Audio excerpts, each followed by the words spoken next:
Well, good morning, good morning, good morning, good morning, good morning, and good morning, everybody. Good morning, everybody. Welcome to another episode of The Morning Glow. Welcome to another episode of The Morning Glow. Got a great broadcast going out for you this morning. Hoping I pray that we always do. I'm not important, just a question asker. My name is Raheen Aljame, and got a few things we're gonna talk about today. Got a few things that we're gonna talk about today, and I got a question that when everybody get back in here, we got everybody that's coming on this morning. And I'm gonna throw this question because I just want to see how everybody perceive this question that I have today. It's not the question of the day, it's just an intro question that we usually have. Got a fantastic question of the day. Phone lines are open 508-924-3521, 508-924-3521. Again, 508-924-3521. People say, you say the question too fast. I mean, you say the number too fast. Well, I slowed it up just a little bit. I'm a city country boy. Sometimes I say it a little fast, but I With that slowed it up. twang. See, we got people just jumping in. See, Lord Jesus. I'm just trying to talk about my country, and folks, I can't even be. I'm Texas country. You don't want to be that. I sound like I hear a train in the background. Yeah, Good deal. Good deal. Well, Badger, how was your day yesterday? it was a blessing, as always. Good deal. Good deal. Got a question for you, Badger. Hmm. Yes, sir. GPS, the GPS unit. You know the GPS you put in your car, Oh, boy. and it takes you all over the United States, all over the world, wherever you are. The GPS gonna get you there. Punch it in and let it lead you. Sometimes it take you the long way. Sometimes it does more than often it take you the long way. But this GPS, if it could tell you where you are, get in the left lane, get in the right lane, turn right, turn left, in a half quarter mile, make a left, then make a quick right. Yeah.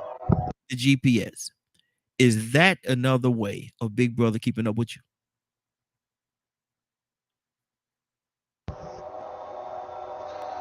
How do I say this?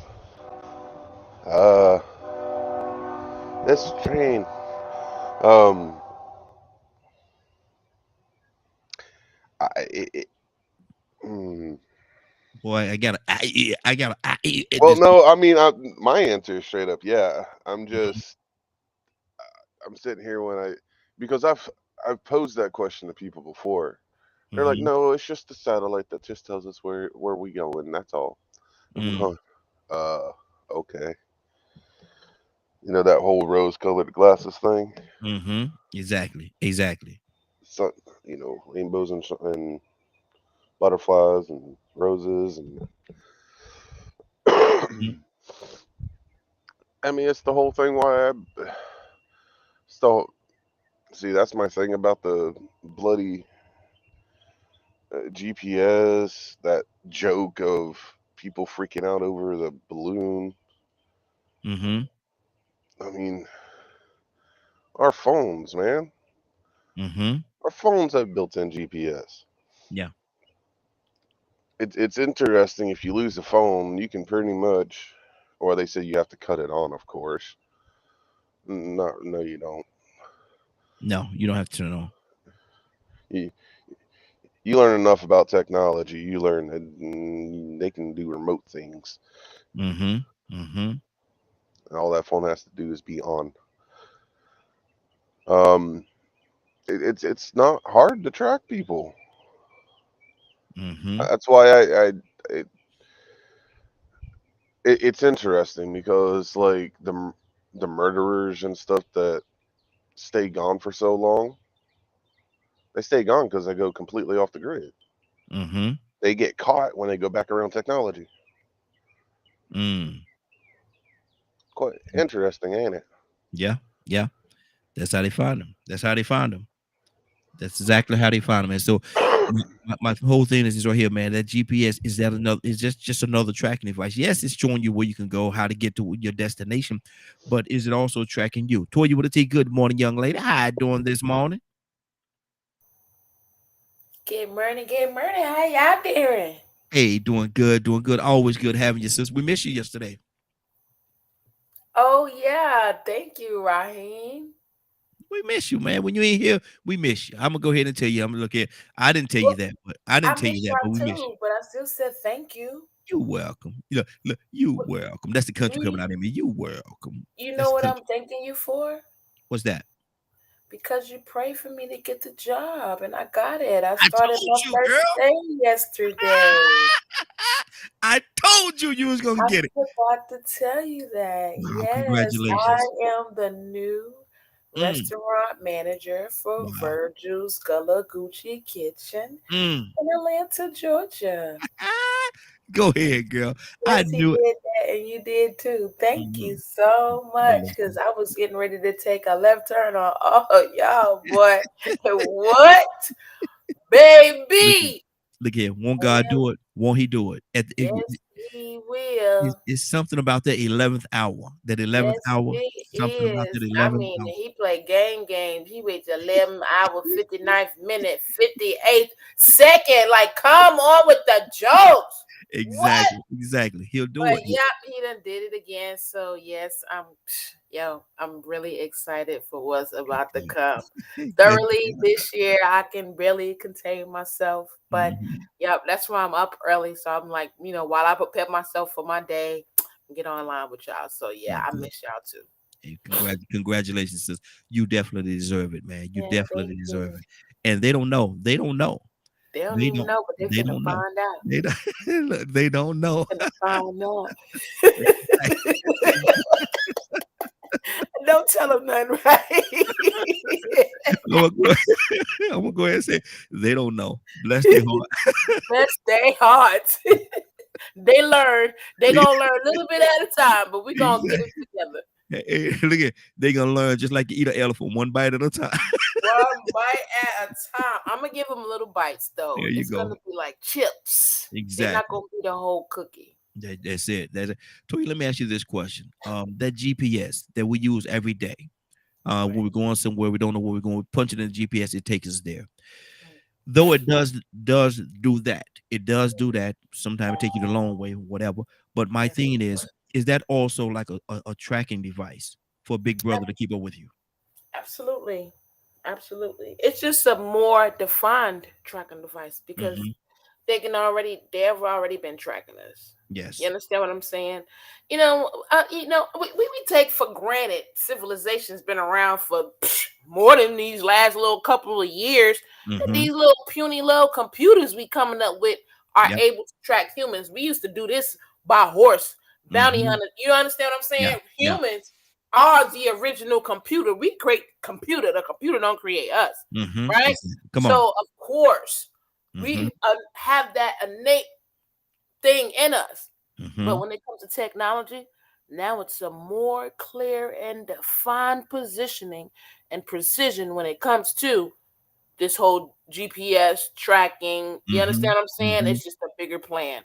It's just one that's not on pen and paper and now it's wireless. You Hmm. know what I mean? At the drop of a dime. Now I can pull you up on camera, which is Yep. something again we know, right? They had Hmm.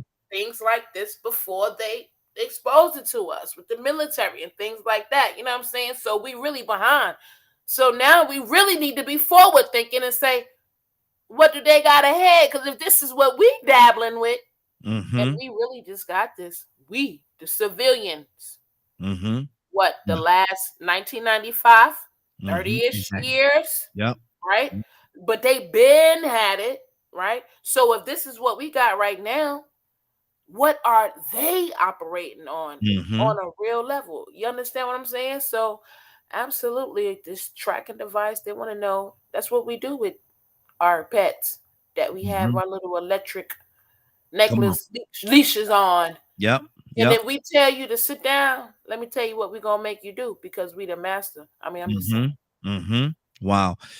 And you put a lot out there, and we just had Rico called in. I think he might have had some issues with his phone. Hopefully, he gonna call back in a second or two.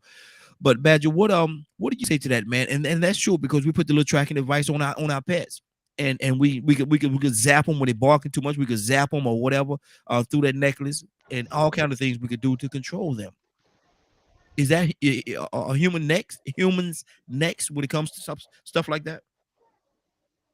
I mean, have you not watched TikTok? Mm-hmm. People are Mm-hmm. already doing things like that and making it a joke, Wow. but seeing how it feels or if it hurts and all this Mm-hmm. other stuff. You know, Saying about the GPS thing, Mm-hmm. and it's quite interesting because if you're using your phone, right, and you're using that GPS to go somewhere, it starts throwing ads at you Mm-hmm. as when you're Googling or looking at something while you're wherever your destination is. Ain't that a form of control? Mm-hmm. Mm-hmm. Trying to get you to get interested in a restaurant that's close by or things of that nature. And Mm-hmm. then Toya just brought up another good one. Kids. People put tracking stuff on their kids. Mm-hmm. Mm-hmm. Yeah. All the time. And then, you know, then the control freaks that are like, yeah, I'll put you on my phone plan, but they're tracking you the whole time. Mm-hmm. Yep. Like,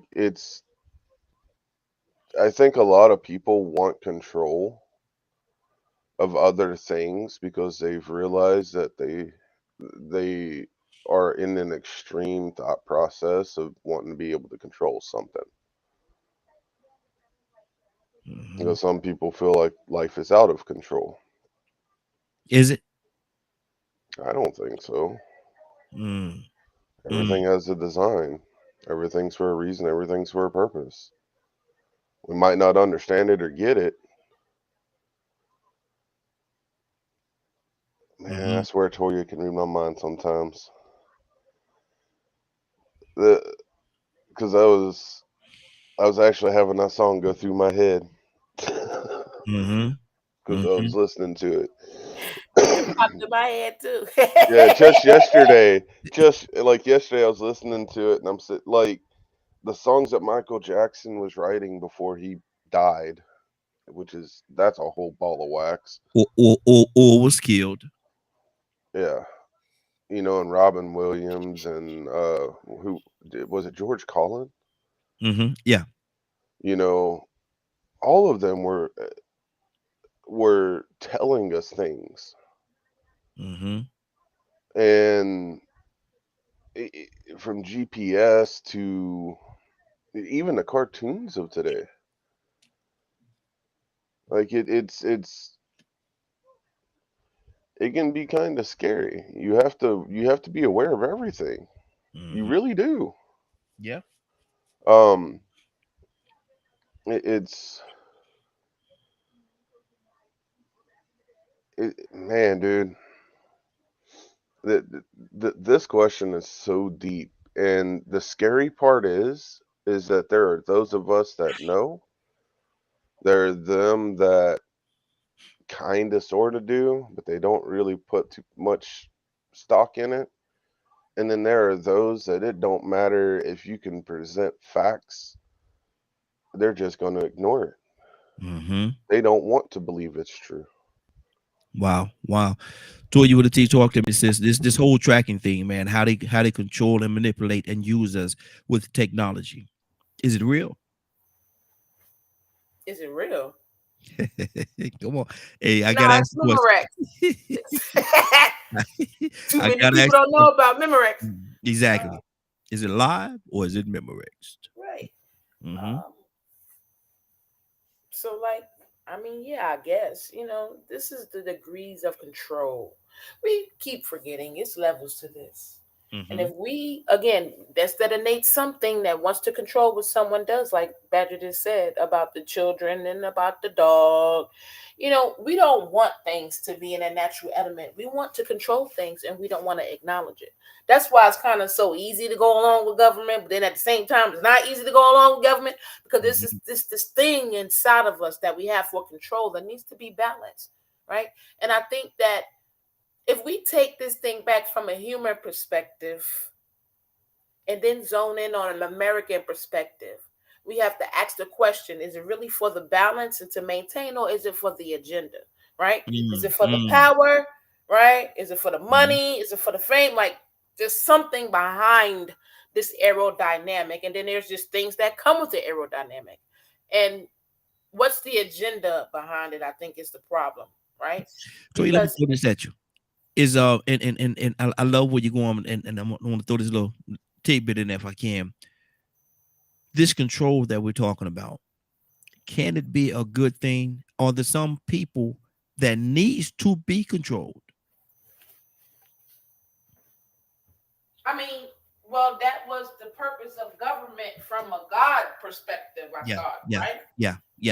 We needed to be governed, and even the government rests on the shoulders of God, right? Law.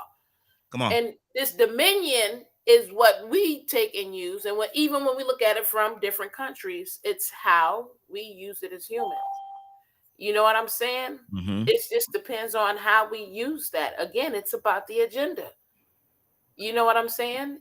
Should people need to be governed? Does a child need to eat vegetables?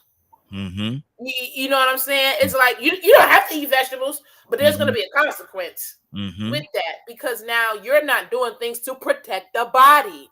You understand what I'm saying? So when it comes with having people having multiple children, of course they need to be governed. But again, what's the agenda? Are you having these 5 children for the purpose of making them a bunch of thieves? Are you having them to make them a bunch of people that's going out having sex and, you know what I'm saying, being ill will and ill moral? Or are you using these techniques to make sure that, you know, they're getting their education, they are where they are? You know what I'm saying? So again, it depends the agenda. The problem with us as the people is that America's history has led us to know that the agenda is never good for us in the long run. Yeah. We always lose. Well, after they've been done all of this, we the ones going through the class action lawsuits, dropping off dead because we're unaware because of their experiments. And that is where the trajectory changes again. Because if you chip, you know, an animal, is it wrong? Yeah, animals should run free. But only is it going to make sense to us if you're a person that is taking care of the animal versus abusing the animal. You're tracking them to abuse them, to chop them up. You understand what I'm saying? And serve them for food. You know what I'm saying? Like, okay, that's where you kind of lose us. So I think that is the issue when it comes to us with tracking in the United States. It never turns out good for the people because they always seem to have an agenda. That's where the brutality come into that. Right. Good deal. Rico, good morning, sir. How you doing this morning? Man, I can't complain, man. It's another beautiful new day. You got an echo though. Yeah, and there's a little background noise coming from you. I think you maybe are driving or maybe out there walking right now. But yeah, I'm in the car. Oh, okay, got you. Rico, we're talking about GPS. You may be even using GPS right now. Going where you're going, you may be using a GPS because that's our way. That's our new map, if you will. We type it in and it takes us where we got to go. Long route, short route, whatever it is. But my question is, can that GPS or is that GPS another form of Big Brother being in control of us and finding out and tracking us and finding out where we are? It's a case of Big Brother helping you, but also helping themselves if they need to find you for something good or bad. You know, they may be trying to solve a crime, so they have to do some pinging or do some GPS. They might have to look for you, find you, because you're missing. You know, somebody might have Alzheimer's or something. They had the cell phone on them, where they need to track their last movements. So I mean, it can be a good or bad. It's a pro and a con to everything. You know, it's just a matter of how people want to use that technology. What's their agenda in that situation? You know, because with this, you know, you have this thing. It could be a good or bad thing with control, order, or standard. And really, truly, to me, all of those sort of ride together. That order, that control, and that standard. You know, I hear everybody talking about putting a leash on the dogs and stuff like that. But in today's time, we got technology where dogs can run out in the road and get hit by cars. You know, you might want to put that shocker on them so you know you don't lose the family pet. Mm-hmm. Mm-hmm. You love the family pet; it's a good dog, but for some reason it just gotta happen. Like the chase after big trucks. Mm-hmm. Yeah. Yeah. So you know, you come up with that technology, it's a good thing. You know, you may want to put some type of shocker on your children around their waistband to keep them from going around a swimming pool, Mm-hmm. Mm-hmm. just in case they slip away from it. Exactly. You know, warning systems, Mm-hmm. Ring doorbells. I mean, just think about the Ring bell. I mean, so you know, you can actually control.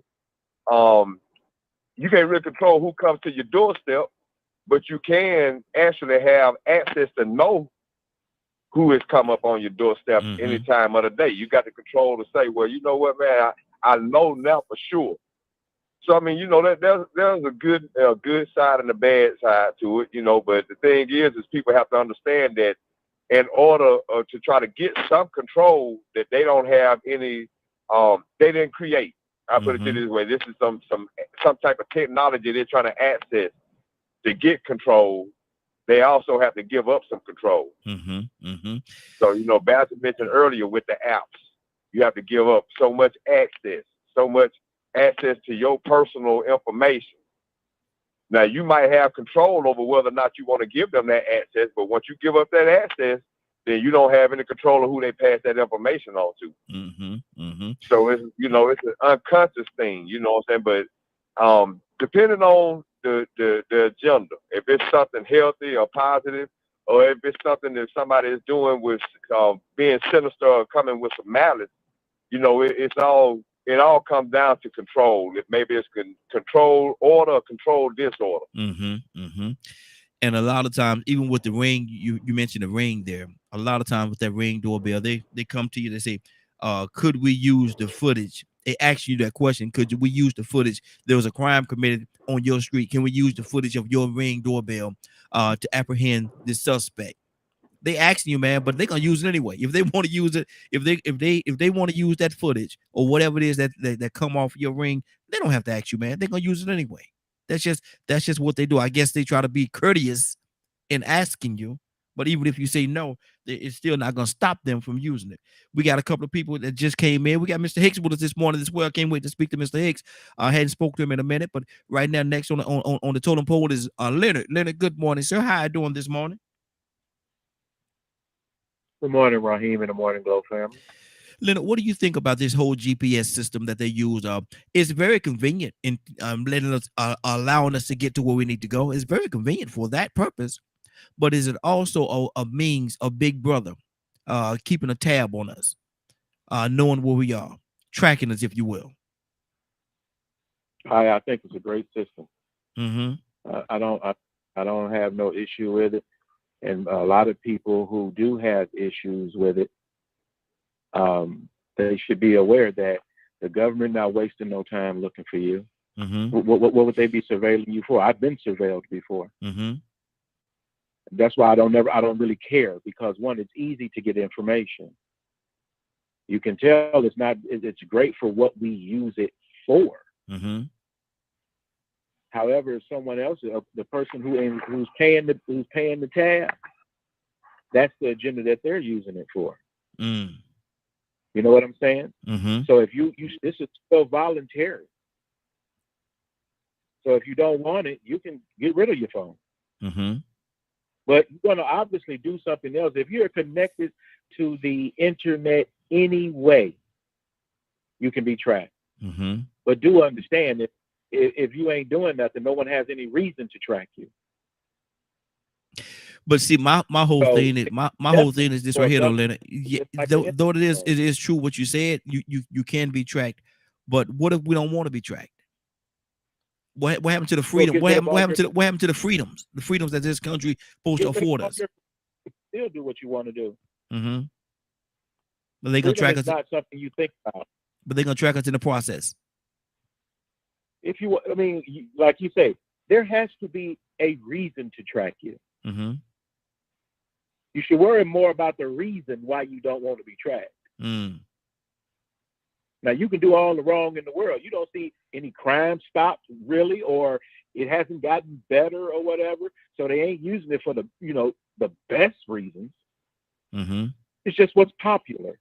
Wow. The internet was solely used by the military before it became public. Mm-hmm. Mm-hmm. Some people don't even remember things like the intranet, Yeah, as opposed to the internet. Mm-hmm. I remember. So there's always been a communication system used by people who are part of that, technological advancement. Mm. But like, say, for instance, old people who don't care about it, and nothing changed for them. Mm. They didn't engage the I guess. system. Wow. So now their kids are engage it for them and do whatever they have to do. Because when you think about it, you have to think about this provides for a lot of things and makes things a lot more efficient. Would you rather want something in 5 minutes or 5 days? It really depends. Really, it depends, Right. because a lot of times people say, So I want to get on that plane so I could get there in 2 hours. But sometime I want to ride that train, man, so I can see the countryside and just appreciate the exactly. yeah. But you shouldn't be paranoid. Mm-hmm. You really shouldn't. Is it paranoia? The people who need to worry, trust me, Mm-hmm. the people who need to worry are those people doing things that they shouldn't be doing. Mm. Those people really need to worry about it. Okay. I mean, that's your stance on it, brother. That's your stance. Like I said, I don't give anybody their opinion.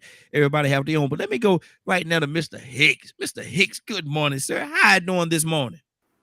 Good morning, Raheem. Good morning, Glow family. Pray everybody's doing well. Good to have you back with us, brother. Good to have you back with us. And I think I know your stance on this situation right here, but I need to hear it though. What do you think about this whole GPS situation, man? Though it is good for the purpose in which it is intended, that we bought it for, purchased it for, use it for, is good for that purpose.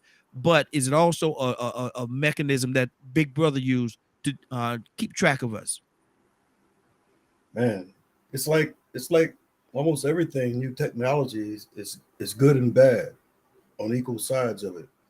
I think I've heard a lot of people say that thing too. If you're not doing anything, you don't have to worry about it. Mm-hmm. But who decides?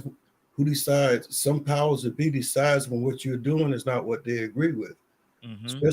Especially with the kind of thing of groupthink and pushing everyone to think the same.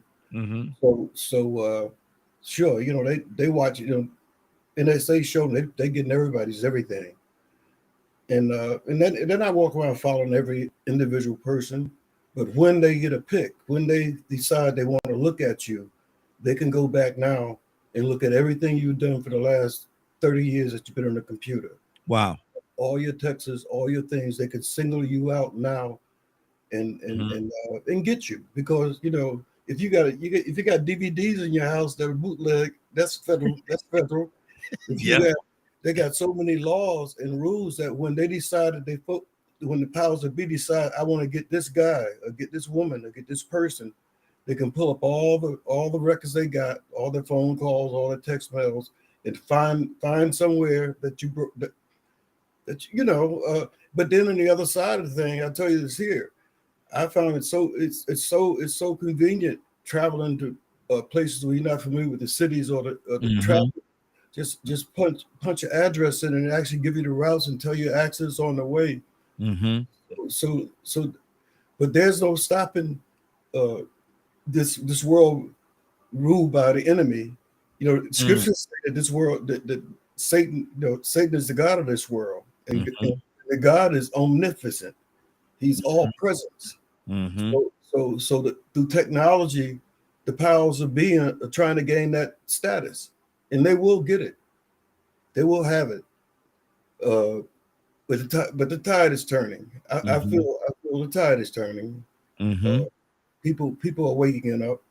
It's counter Intel Pro on a larger level. I got you. Good deal.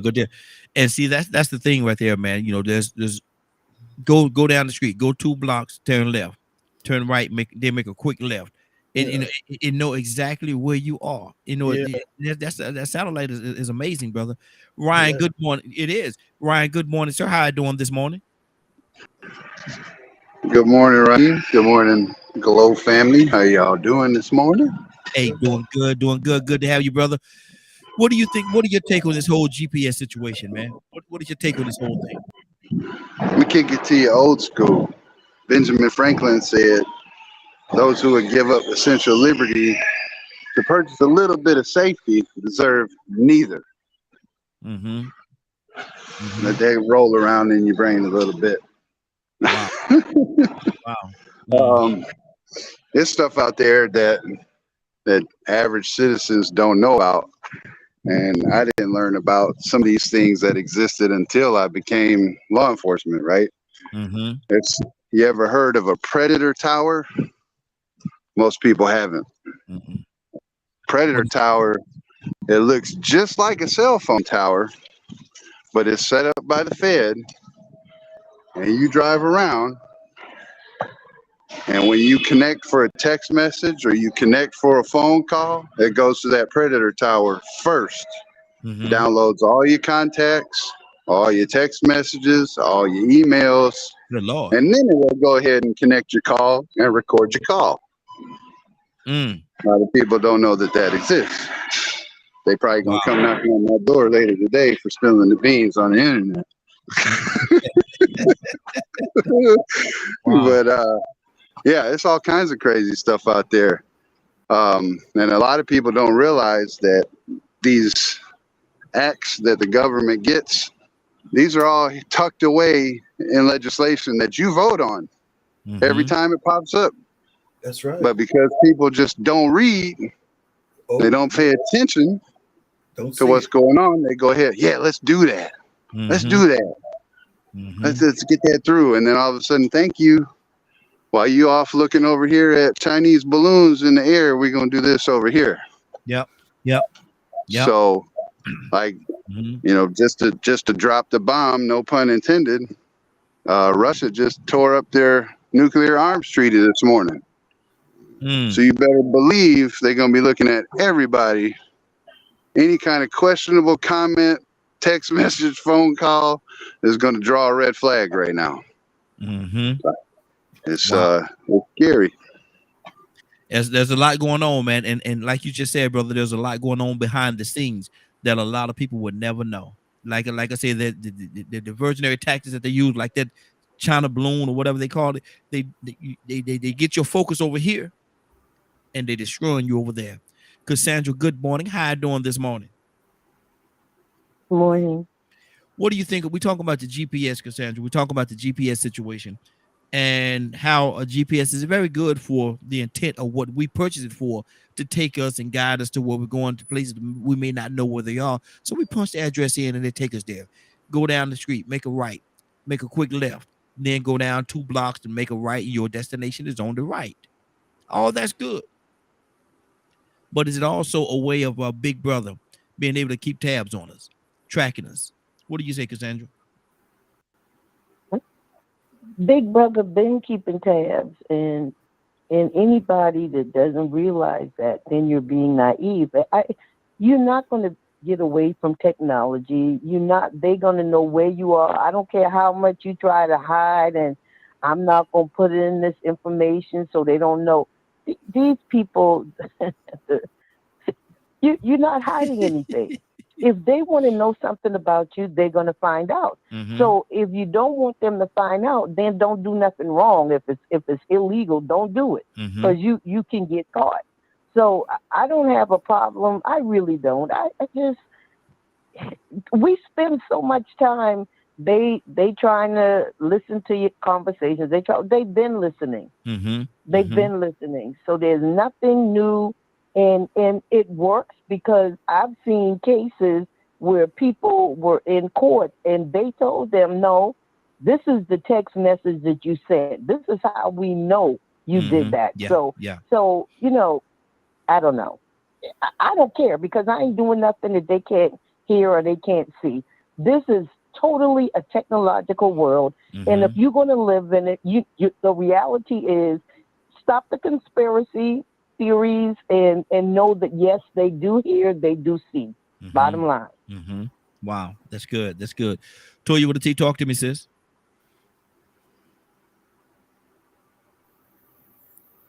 Yeah, no, all these devices. What's up, y'all? I got a few minutes before I get up out of here. But no, all these devices we got to be very careful of. You know what I mean? Because again, it's about the agenda. And because America has a history of they just don't do right. We have to really be careful with like what Ryan just said, reading that small print that we don't never read, and then we wonder why we stuck in a contract having to pay $15,000. And we bound to it by law. But not even bigger than that, we need to stop being bound up by things other than what God say. When it comes to tracking and GPSs, we can't do without it. Let's just say that. We're too far gone.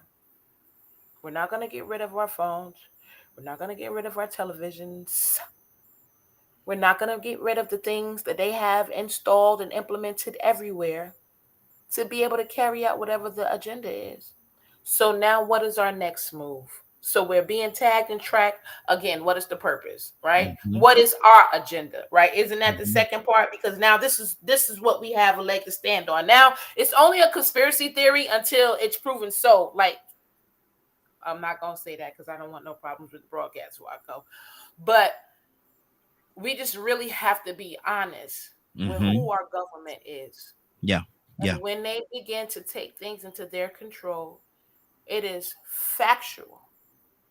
For long as we can really go back and remember since they started forming America, when they get things into their hands, we fall on the short end of the stick. So if having this technology mean that in 10 years, 50% of us is going to get cancer, they're willing to do that. And we not find out until 10 years from now. If in order to do this technology, it means that some of us may never have children. You understand what I'm saying? There are detrimental things that it's only a conspiracy theory because they didn't write it and they don't want to fess up to it.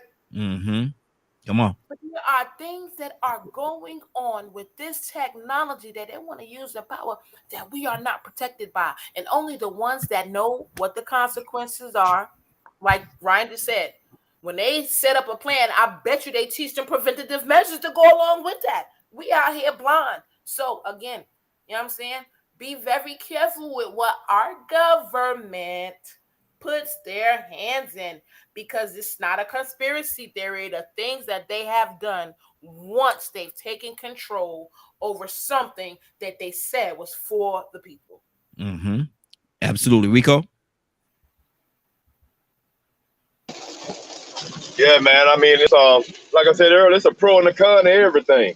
When you mentioned control, the first thing I thought about was birth control. With birth control, human beings have a way to control, I'm gonna say, mistakes. Undesirable. They can control those births that they didn't mean to have. But somebody came along and said, well, hey, those means of control that you have, how about you just throw that out the window and we help you be able to enjoy sex a little bit more. And we give you a little help, a little assistance in being able to still control whether or not you want to have a birth. But there may be some risk involved. You may not have a period for about 6 or 7 months. Who knows? It might be healthy, it might be unhealthy, who knows? Or you have so many other things that can happen with this depot shot or with this pill or with this this little thing. Now, I know this little thing they used to stick up in a woman. I can't remember what the name of it is, but it look a little the Noah plant. Yeah, they got the Noah plant. They put them in the arms. You know what I'm saying? Women, they gave up a little, gave up some access and sacrificed, some health risk in order to accept that assistance for that help to control birth, which they can already control, but they chose to give away their own control just for some desire. So that's one example of where somebody can actually come up with something that sounds like a good idea, But honestly, you really taking a lot bigger risk giving up access to your body. You know, you're almost being an experimental lab rat to a certain extent, giving up that access. So it's like, you know, what is your agenda behind this control? What type of control are you trying to have, and why are you trying to have this control? You say you want to control your birth? Well, you can control it. Oh, but you don't want to wear protection, and you want him to stay up in there. You don't want him to pull out. It feels so much better. Oh yeah, we know human beings love it when it's raw and when he just stay up in there. So, you know, let's come up with this technology to help people be able to continue to have recreational sex and abuse it to the extent that they want to, but at the same time, still not have to worry about having a baby. Ain't that a good thing? Oh man, yeah, I like that idea. So I can remember when I was young hearing people talk about birth control like that was almost a rite of passage. It was almost automatic that you have to go get that girl on some birth control, whether she having sex or not. So, you know, man, those things, man, as time goes on, man, and technology improves, people get more and more to where they want to start trying to find ways to do things that they desire, even though it might not be the best idea for them, and somebody will help them achieve those goals. But you have to give up a little access. And we might control the outcome, but you have to give us a little access. The only thing you do is you have a choice on whether or not you want to give up some of your own control. Wow. Badger, what's on your heart, brother? Sitting here just thinking about everything that's been said so far, and everything we use nowadays is what it is. Like, if you don't want to be tracked or anything like that, go out in the middle of nowhere, have no technology, and just don't contact another human being or anything. You know, but if you want the ease of the way things are of today, just be aware. Be aware that they're going to track. Be aware of the things that are going on. Like the whole Ukraine and Russia thing. We had no reason to go over there anyway. So it's all over materials. It's all over who's going to control the next mine of blah de blah. Lithium, gold, whatever. That's what most things have been fought over nowadays. Wow. Is oil or gold or silver. Yeah, materials. Minerals. Wow. And who always ends up controlling the minerals? The people in power. I mean, that is the way of the world. And I'm a firm believer that technology is very double-edged. The amount of research you have to do to actually find out enough information to make a very in-depth thought of what is going on is absolutely insane because of all the nonsense they throw out there. Like, what if you think about nuclear things, right? What is the likelihood of someone in power using nuclear warheads, knowing how much damage it's going to do and how long it takes to even recuperate from it? It's fear tactics. You get people paranoid. You put enough fear in people. You throw information out there like that, and you can get them to obey you pretty well. Wow, obey. Wow, that's deep. I mean, I don't think it's another word outside of that. Because if you get people to fear you, you control them. Wow, Ryan, what do you say? Go ahead, finish your thought, Badger. And by the way, for some people that may not know this, there is now technology where they're talking about being able to put uterus. How do you pronounce that word? A uterus in a man? Yeah. Yeah, I saw Now that there's too. scientific studies about that, and I'm just people playing God. That's crazy. Let's get That's ready. crazy. Ryan, what's on your heart, brother? Cassandra, coming to you next.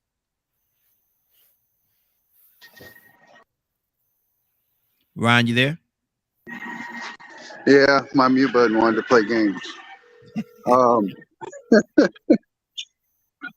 Yeah, I don't know.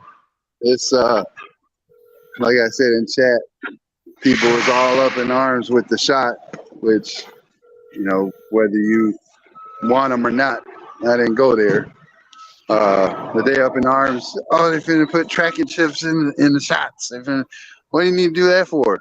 You got a cell phone. Don't need no tracking device in your shot. You have a cell phone. Everybody has one. Even if you want to get rid of the smartphone and go back to the flip phone still has data and it still has a tracking device in it because they don't make the old school ones anymore. And I mean, even back in the day, they did that. But I can remember a scenario that happened here when George Bush Sr. was in office. And there was a cat at a bar in Downriver, which is just outside of Detroit. It's where all the industrial parts are. And this cat went to the bar, and he sat at the bar, this little hole in the wall thing, and he said, "Man, you know, somebody just need to mail that dude a bomb." About 15 minutes later, the ABCs was up in there. Dude was in cuffs and rolling them out. So either somebody told on him or they heard him. You never know which one it was. Wow. But, you know, there's so many things like with the tracking and GPS. Yeah, it's convenience. But put it in perspective of when you go to the gas station or to the corner store, they're called a convenience store, but they charge the heck out of you for purchasing little tiny stuff that you get for dollars cheaper if you just went on ahead and took your lazy self to the grocery store. But I mean, but think about it, right? It's like that quote I said from Ben Franklin earlier, excuse the wind. You're sacrificing dollars for convenience. So we don't read these bills and figure out what's really going on. You're sacrificing privacy, something that most people hold pretty dear. I know I do. For a little bit of security. And when you read those bills, that security only lasts for so long. It's not a permanent fixture. So they tease you a little bit with, oh, you know, this stuff's going on. We'll pass this legislation here so that you can feel a little more comfortable at home. But again, law enforcement level, I don't know if anybody in here has an Xbox. I don't. But Xbox has a little camera for certain games. And that camera is way more powerful than they'll ever tell you. Wow. That camera literally has X-ray and thermal vision on there. And I've seen it where they've rolled up to the crib. Hey, he's got an Xbox. Connect to the Xbox. Turn on that camera. Hey, he's got a piece on him. When you walk in there, he's going to pull it. I've seen it. I've seen the video live. Wow. It's not a conspiracy theory. It's not over the top. There's even an article in Forbes about it. These guys have the means to connect. You got fire department coming to your house. They have tools where they can pull it out the side of the fire truck, aim it at your crib. It's like a thermal camera, and they can see where you are. Yeah. Everything inside the house, and it's all right there on display for them, and ain't nothing you can do about it. Wow. There's a lot. This technology, man, it's crazy. It's crazy. Cassandra, what's on your heart? Talk to me. Yeah, I'm glad that, Ryan said what he said because, but all of this stuff is just not the U.S. The whole world Yeah. has access pretty much to this type of technology, unless you live in, some of the indigenous people that live in the swamps or whatever, or you just don't want, if you want a cell phone, if you want to play video games, if you want all of this stuff that people enjoy, if you want access to those things, just know that your information is out there. It's out there anyway. I just refuse to live, oh my God, they know something about me. They've been knowing. And that thermal, they can, the satellites, how do you think they can be in the United States or Russia or wherever, and they can pinpoint where a certain person is at a certain time through thermal imaging, and then tell how many people were inside the camp or whatever? How do you think that happens? It's just not. I just refuse to live in fear of what they're doing because this stuff is out there. Unless you living in a cave by yourself with no technology, just know you exposed to it, and just stop it. Just stop living paranoid. They know. Cassandra, is it a good thing or a bad thing that they have this technology? I have no problem with them having technology because we want the technology. We want to be able to call our family across the sea or whatever. We want to be able to do all of these things. But then we're talking about Big Brother looking in. Well, then don't use technology. Stop. Don't you put your cell phone away and go live out in the country with nothing and just live your life. That way you don't have to worry about nothing. You don't have to worry about them tracking you or anything else because you ain't got nothing for them to track you on. Whether it's the telephone, the television, you just live off the grid. And people do that. If that's what you want, do it. But don't live in this, I don't know, paranoid world where you scared of everything and what they seeing and what they knowing. I don't care. They can know anything they want. Big deal. See,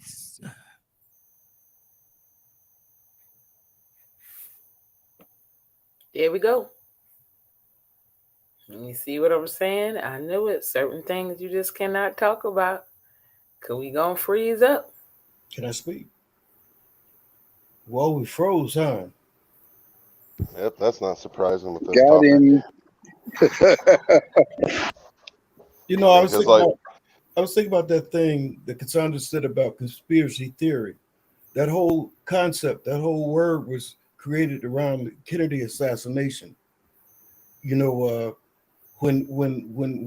their hand is sort of exposed, that word comes out, conspiracy theory, because they cover their track so well that it's hard to track it and connect the dots. It's like 9/11. The buildings go down, they got the Patriot Act right in effect. Building number 7 goes down, that destroys all the records that of about the $60 trillion that was missing. They reported the day before 9/11. So that's a conspiracy. It's a conspiracy that it was James Earl Ray who killed Martin Luther King. I mean, that word conspiracy is there to silence people. Listen, you can put your head in the sand, and I'm not talking about being fearful, but being a little bit paranoid in this world we live in, is especially as a Black man, is a calculated military strategy, because you have an enemy.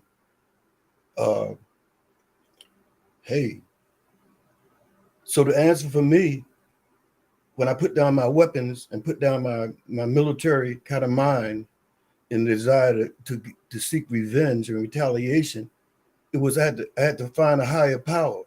I had to find a belief and a faith and a knowledge and a power that's greater than the power of this world. And that's what we call it Christ, or Christ consciousness.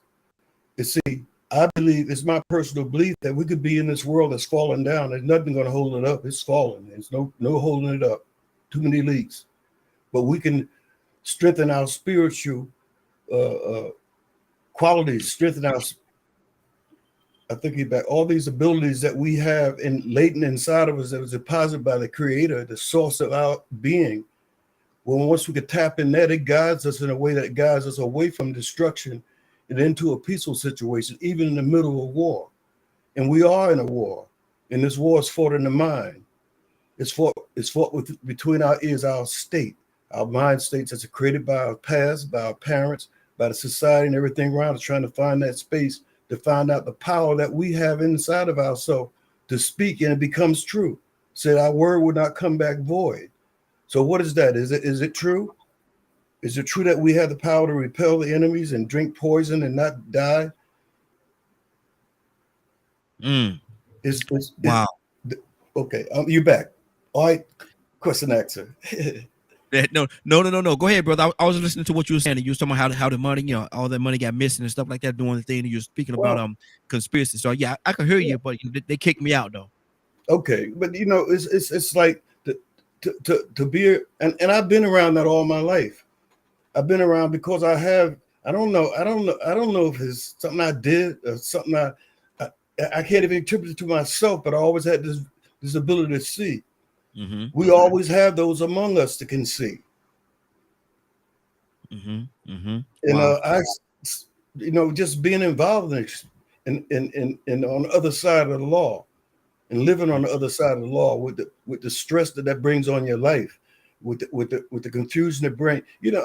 I'm gonna be a little transparent here. I've been absent because I've been going through a family crisis. Mm-hmm. It's something when as you live, there's something about living long enough in time to be able to understand asking these questions. It's a hurtful thing when you go back.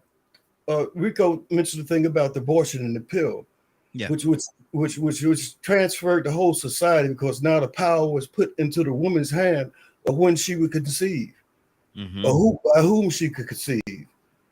I recently discovered something in my family, almost a deceit, but I had to get a balance with it because there were some things that happened, some secret abortions with my daughters that was hidden from me. So, and I had to go inside myself, because I understand that I walked the path in such a way that the people around me were afraid to tell me certain things because I was volatile and I was unpredictable how I would handle things, because I operate off different laws other than the laws of man or this government. I operate some natural laws that certain things you do to certain people requires you to do something. Mm-hmm. So it was a fear to tell me things. Even when I was a child and my family, all my life, people said, don't tell him this. Keep this a secret from him. What that does, it destroys, when you find out, it's a hurt and a pain that's unimaginable.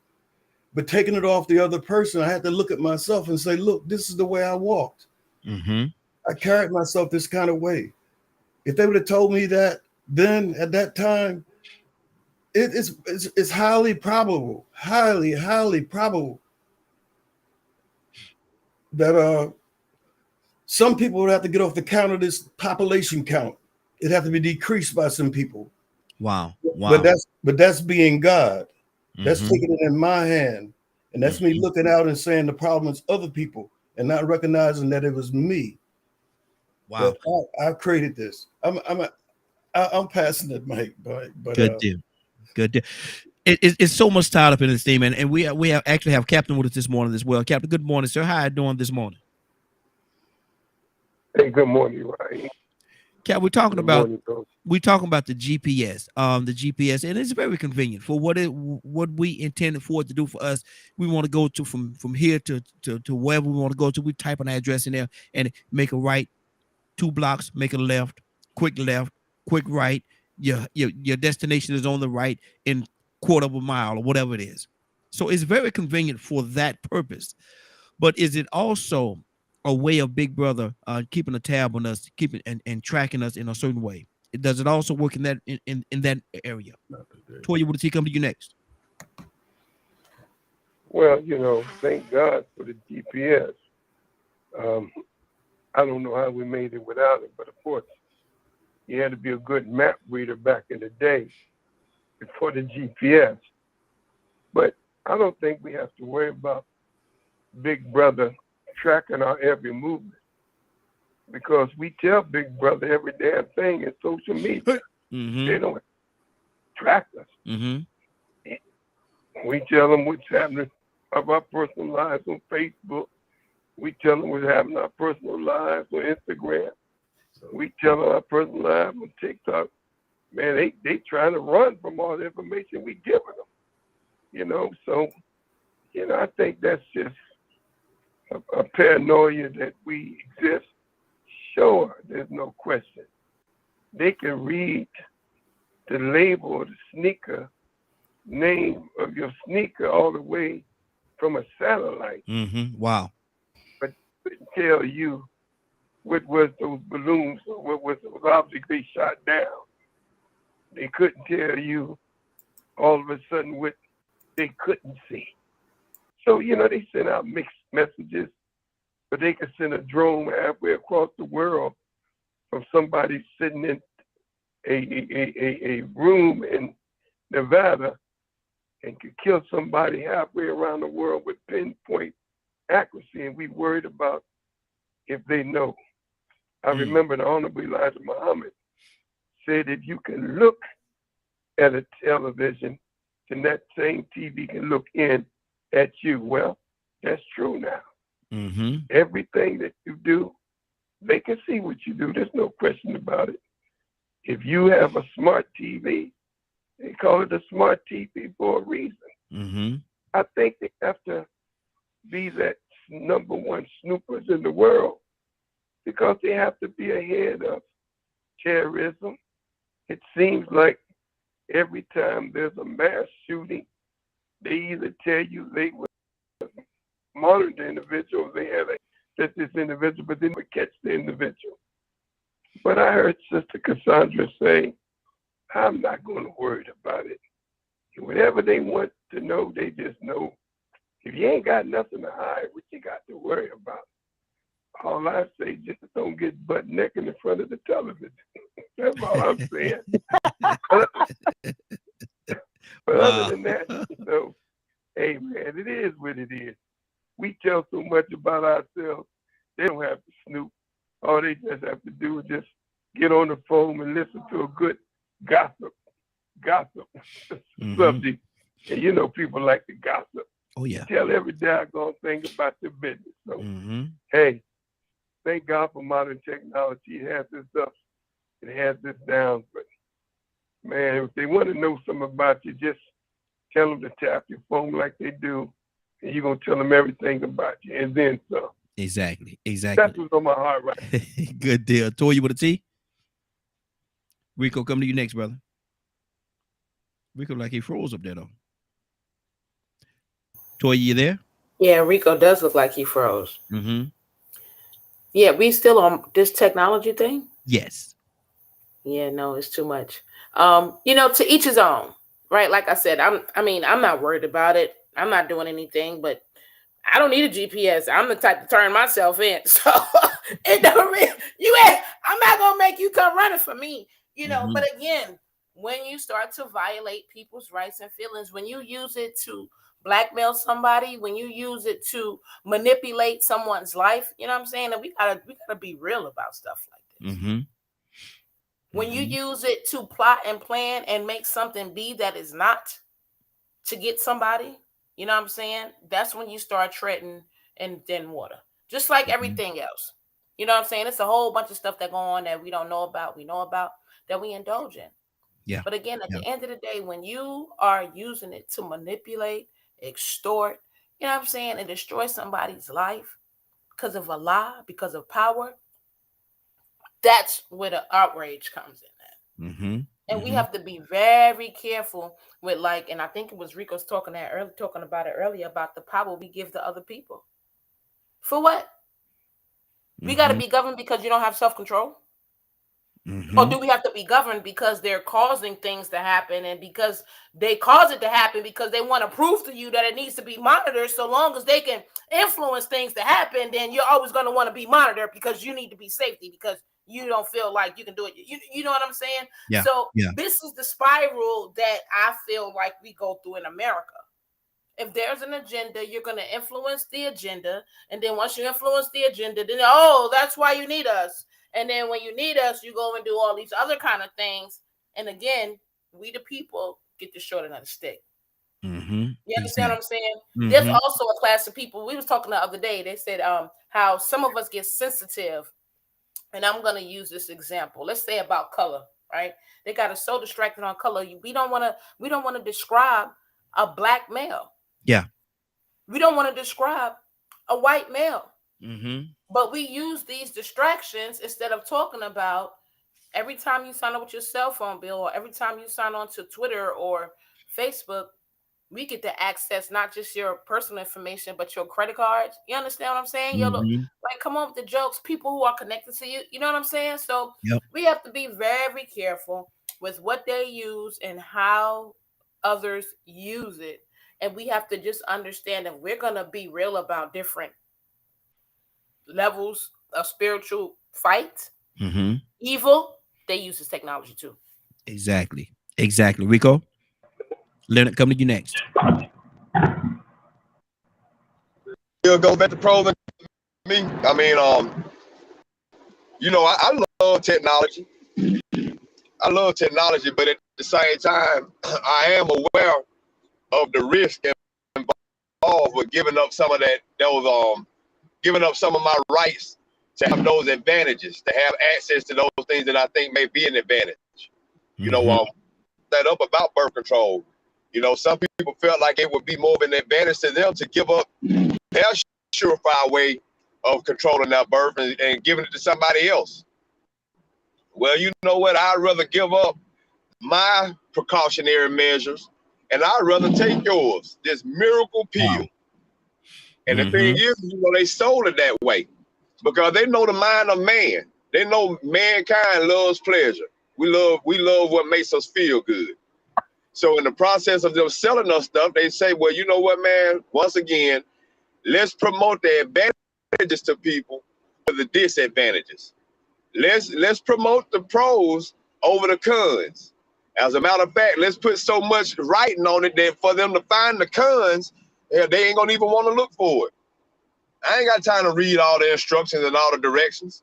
Just give it to me. Ooh, I'm ready to take these rubbers off. Ooh, I'm tired of him pulling out. I want to be able to do this and not get pregnant, even though I know that's a process that I control. But I would rather put that control in the hands of somebody else. So somebody else might say, now we got them. Those horny Negroes, now we can control their population. Now we can infect them. We could taint some medicine. We could do whatever. When you give up that type of control, you got to understand that those people that supposedly have that control, they probably got a lot more control than you really realize. So we'll minimize those risks. We'll minimize those side effects, those warnings, those things that they give you on the side and let you know, okay, well, for you to access this material, this is what you got to give up. Not that big a deal. You say, well, hey, yeah, y'all gonna do it anyway. You can have it, do what you want to do. But then all of a sudden you start finding out they're keeping up with your medical history. You start finding out that at a point in time, there may be instances where they're knocking people off because of they get too old to take care of in the healthcare industry. And they're costing too much on the bottom line. They've been living too long. Man, you 80 years old, man. You ain't kicked the bucket yet. So, giving up a lot of access, man. It's a pro and a con to everything. My big issue is when I'm giving up this access or when I'm giving up control, what are these people gonna use it for? That's my biggest thing is the intent. When I buy a cell phone and I sign that agreement, knowing that certain people may monitor my phone calls, then I gotta think to myself, well, am I gonna do something where they could use this against me in a negative way?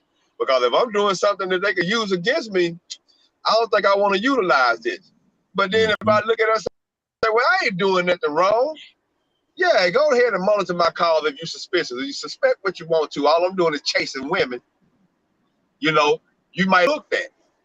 But in the process of that, a few years later, you might decide you want to start doing some illegal activity. Now you done got comfortable with this convenience and gave up all this control, man, and forgot that these people can monitor your phone calls. And we are in a society where they do monitor us. So with that being said, you know, when you know you're being monitored, always remember the pros and the cons and think about how it would affect you. If it's an advantage or a disadvantage to what your goals and what your agendas are, your motives. Absolutely. Leonard? You can go. You just go ahead. Get back with me with the topic. Okay, good deal. Mr. Hicks?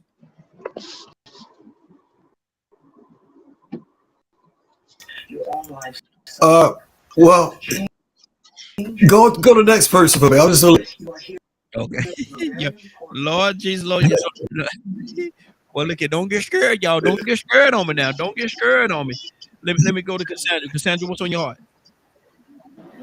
Yeah, I mean, I pretty much said everything that I can say on this subject. I refuse to live, being concerned about, because I've known for years that they've had capabilities that people just realizing they had, for them to know what's going on inside your house through satellites and stuff. That stuff has been around. There ain't nothing new about that. So I just, I'm going to live my life. I'm not going to be concerned about, whatever they do, they going to do. So, you just know that if you don't want them to know what's going on in your house, don't use television, don't use cell phones, don't do anything. Just exist, eat your breakfast, go to the bathroom, and don't worry about it. Mm-hmm. But they can see inside your house. Just know that, and that's not going to change. The technology is not going to roll back because we feel like it's too invasive. It's not going to happen. Mm-hmm. Wow. Badger, I think you said you had some, Badger? Yeah. So here's the thing, right? Technology's been used to find murderers. It's semi-helped with dealing with terrorists. It has, there has been a lot of pros. We're able to communicate with people all over the world through these electronic devices. We're able to do a whole lot of research because we literally have a library, an encyclopedia, and so on right at our hands. There's a thing called Google Earth where you can look at the oceans and look at things all over the world. So there are pros to it. But to everything in life, there are pros and cons. Every decision we make have pros and cons. So yes, are they able to do all these things? If they can do it to another country, if they can do it to a murderer, if they can do it to all these other people, they can do it to you. That's just the way it is. Point blank and simple. If you want them to have this tech, you want the cops to have cameras and all these other things, so everybody's recorded, so there's always this video proof. Expect people to use it on you. That's the awareness part. Okay. That's the society we live in. It's called the technical age. If I'm correct on that, I may be, or at least that's what I'm calling it. And that's just the simplicity of it.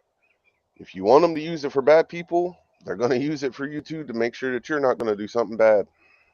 If we're sitting here on a radio show talking about anthrax and everything else and hurting and wanting to go take out certain politicians and all that stuff, being a terrorist inside our country, wouldn't you want them to be able to come find us and stop us before we act on that kind of evil crime?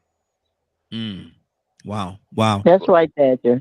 Like it is what it is. Does it suck? Can it feel like that? If you let that fear control you, yes. That's why I like what Cassandra's saying. I like what Mr. Hicks has said, and Rico. It is what it is. Be aware that is out there. What it's not just used to watch over us. Oh yeah. Hope y'all get where I'm going. Good deal. Cap, anything on your heart before we move on to something else? I'm good, thank you. Okay. I want to talk now. I got one thing I want to bring up, man, because we might end up being on it longer. because I know we sort of got stuck going in one direction, talking about this control thing and how it affects us personally. But then I think we sort of we hit around about the powerful people that have control and the ones that we relinquish control to, and how they can abuse it. But I wanted to bring up Jeffrey Epstein. The control that you think the judicial system would have to have cameras that worked and made sure that he was brought to justice. You know, but instead it was alleged that he was able to commit suicide and get away with this. And you would think that they would have control of that, but they claim they didn't have control. They claimed that the guards were asleep. They lost control. They claimed that the cameras didn't work.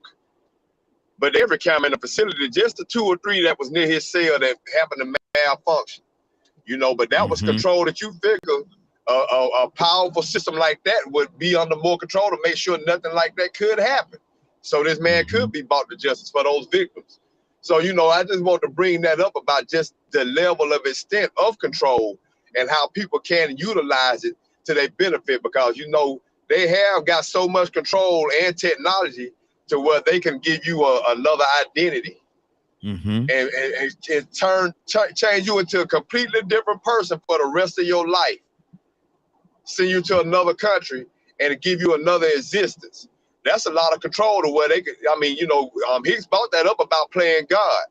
But even on the aspect of government, they have taken people and given them another identity, giving them plastic surgery and changed it all the way around to the point to where they completely lost who they were in the past. Now, that's a lot of control. So that's something to think about. You know, when we do say that sometimes, man, it ain't no big deal. I love it. I love it. I love it.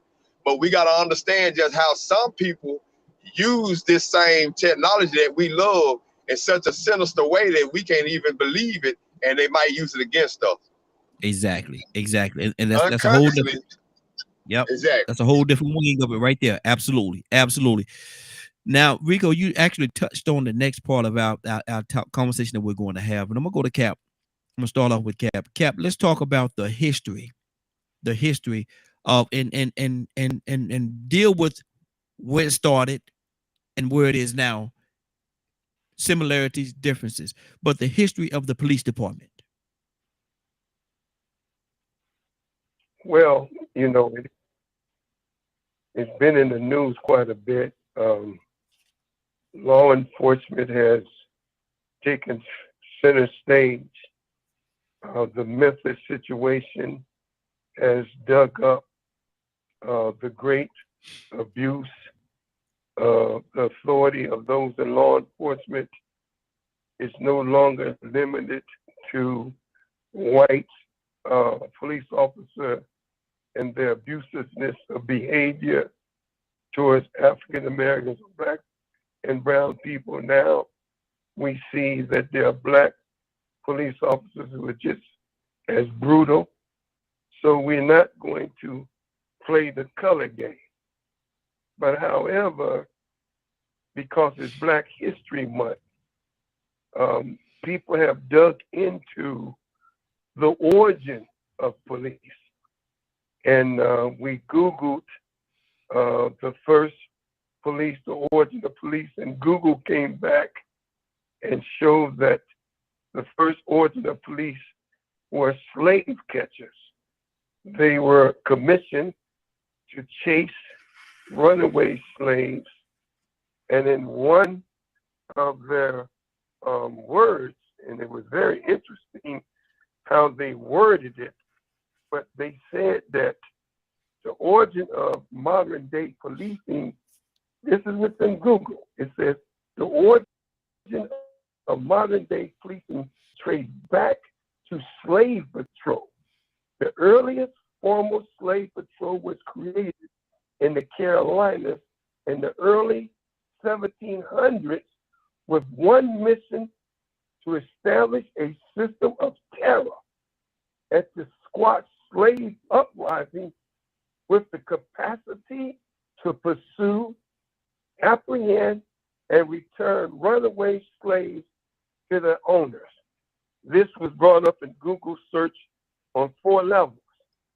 So it is a known fact that the history of policing was never to protect and serve black people.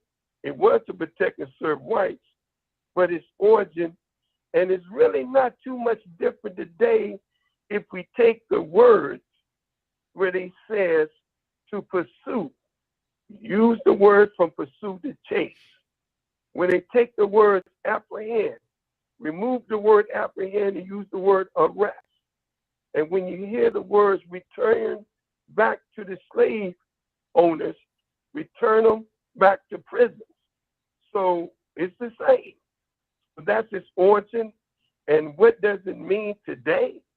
We cannot look at modern day policing to have a solution when we have to begin to look at its origin and say the origin of law enforcement, is it still have the same intent as it relates to black and brown community? And we have to say, Raheem, it does, because we're the only race of people that law enforcement disproportionately shoot and arrest us people of color disproportionately to any other race. So that's its origin, and I think we need to be very clear about that. Mm-hmm. Okay, good deal. Let's go to Cassandra. Cassandra, what do you think about what Cap just said? Well, I love, the Cap can give us, that type of background. It was originated, for slaves, for controlling slaves. When they would run away, then they organized, these slave, whatever they called them, to go and hunt them down like animals and bring them back. So, it's a horrible history, and he's right. Disproportionately, and it's been proven. So we're not even going to debate that the people of color, black people and other people of color, are treated differently by law enforcement. Mm-hmm. The simplest thing can get you killed as a black man or a black woman. Either one can get you killed. I mean, who dies for a broken tail light? Mm-hmm. I mean, when is that a death sentence, to have a broken tail light, or to get stopped for a misdemeanor traffic violation and end up dead? Can somebody explain that to me? When you can explain that to me, then I may have a different idea. And even I lost my nephew a couple of years ago to police violence. He was living with schizophrenia and checked himself into a mental hospital and ended up dying in police custody. What? Mm-hmm. Really?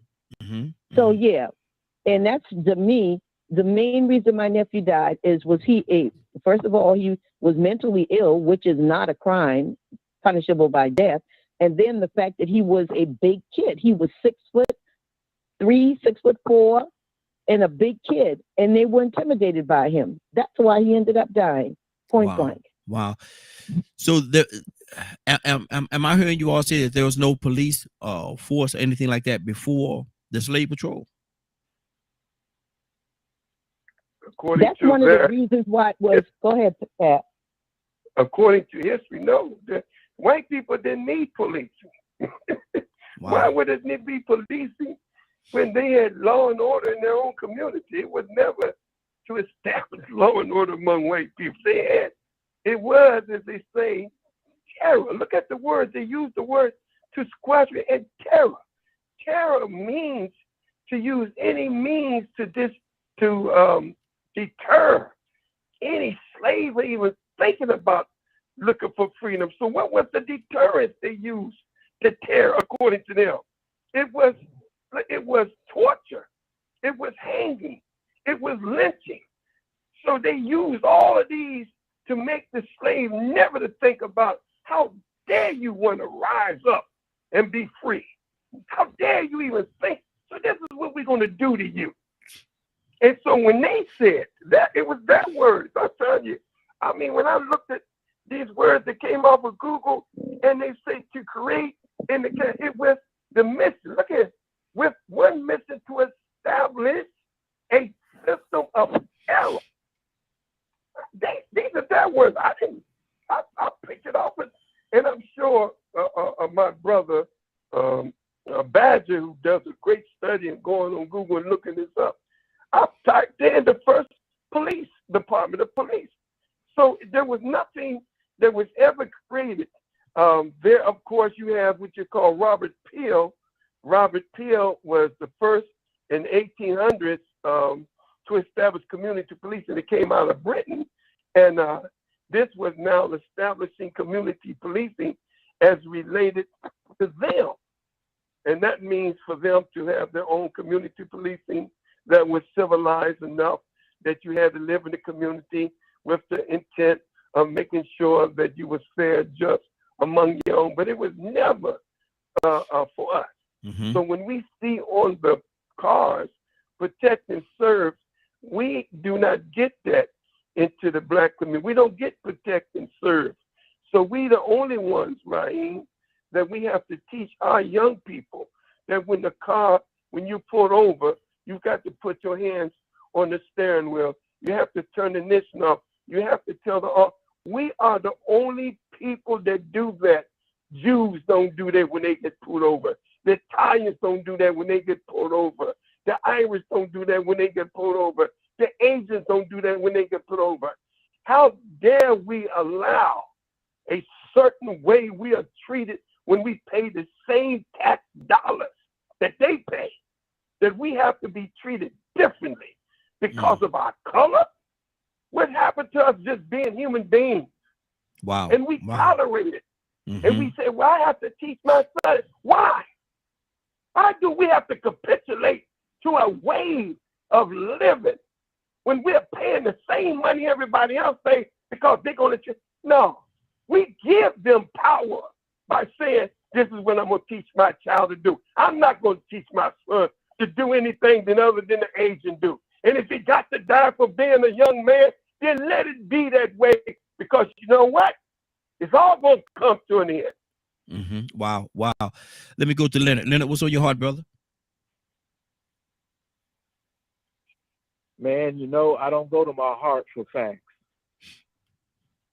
Mm-hmm. I just don't. And this whole narrative, I'm really not into it this way. Mm-hmm. For the very simple fact of how it has been used,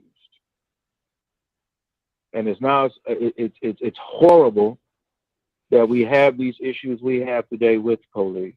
Mm-hmm. Police have been around. They call them a different name or what have you. Slave patrols did only one thing. And they were usually paid for by people who had slaves. They didn't have no governmental authority or anything else. One of the first slave patrols came out of Carolina, 1704. Yeah. That's all they did. However, there was already a system of policing in the North, paid for by property owners who would get together and elect some people to watch over their property and things like that, so things wouldn't be stolen, what have you. But they became so unreliable as well, as men do, and unreliable as the police have become today because of their personal behavior. Boston was the first official one in 1838. Then New York came around in 44. Fast forward to now, we have an anti-lynching bill. Anti-lynching bill, okay, symbolically, I understand. They were hanging people alone. One thing you didn't want to do was kill a slave because that was the property and that was the money. A slave usually couldn't even break the law. And a person would have to return that slave to his owner because he was the property of that owner. And the owner would have to make restitution. He could decide to kill a slave, do whatever he wanted to do because it was a slave. So the nature of policing, if you want to stay with the narrative and believe it was created for black, I'm okay with that if that's what you want to do. But there are far more examples of policing throughout the United States that have nothing to do with the slave patrol. Ryan? Oh man, here you go. One of them red hot topics. Somebody gonna get in their feelings today. It's crazy.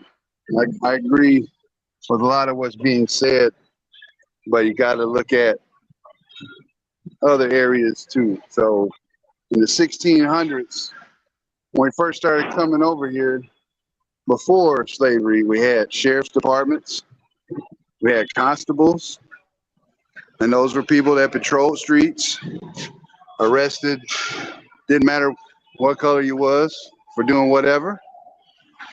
You got a bludgeon on the head, got your head chopped off, your hands cut off for stealing, all kinds of stuff, right? We talked about this the other day, you and I, privately, and you know, being as sensitive as I can, especially being a former law enforcement officer, the statistics just don't add up to the narrative. The narrative is that cops run out there and hunt black people all the time. That's just not the truth. We see what they want us to see. And the long and the short of it is, yeah, it's bad police out there. It's people doing stuff that they're not supposed to be doing on both sides of the fence. You go back to slavery, I think it was, my numbers might be off, but I believe the number was 20% of the country owned slaves, 20%. And of that 20%, 5% of the slave owners were black. Nobody wants to talk about that. They never speak on that.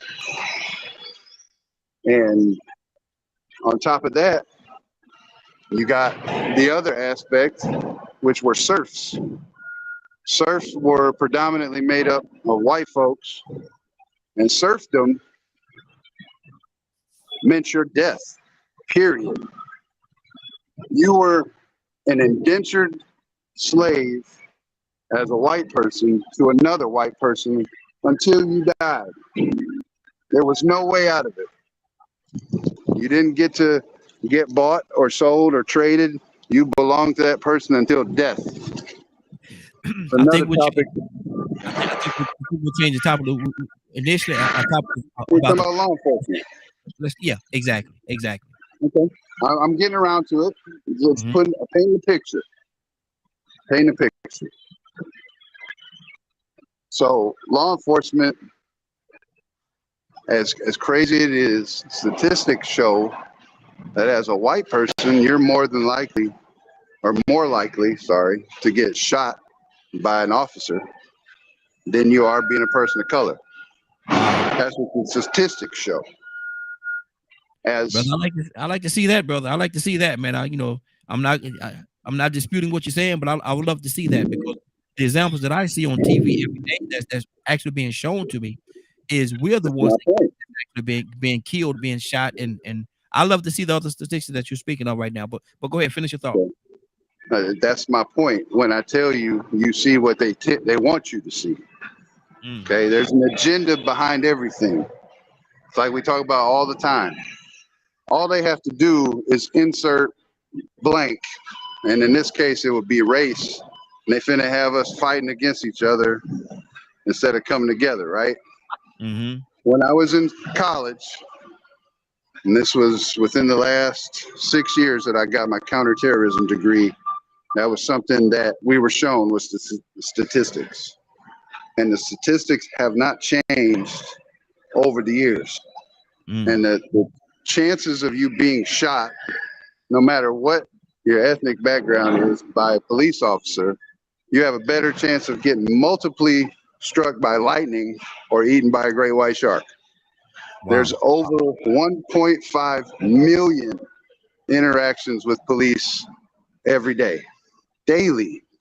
Less than 0.1% of them are bad.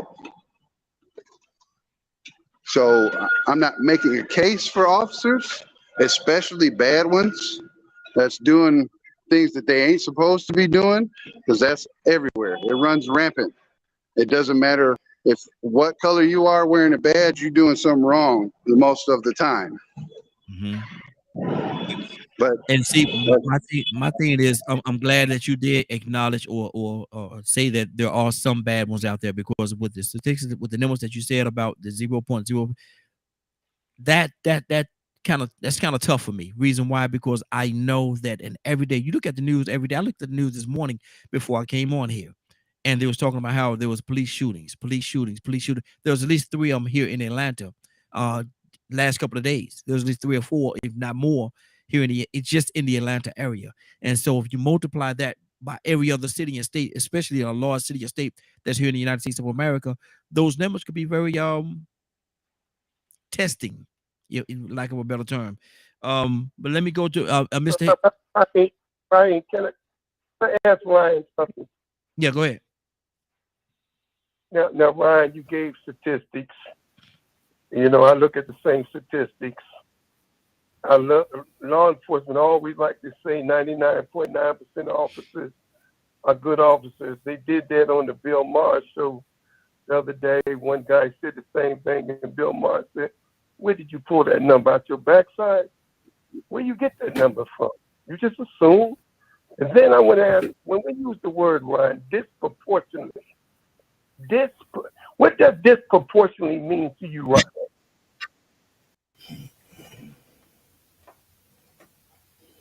Ryan? I guess it would relate to the proportions of what's going on. I mean, I will never be the type of person to say that someone deserves to die. So don't ever take me out of context with that. That's a last case scenario for me. We use the word disproportionate. When we say brown and black, listen, Ryan, listen to what I'm saying, are disproportionately shot and killed. It ain't say whites don't get shot and killed, and because majority of America is predominantly a white society, the number's going to be not so true anymore, sir.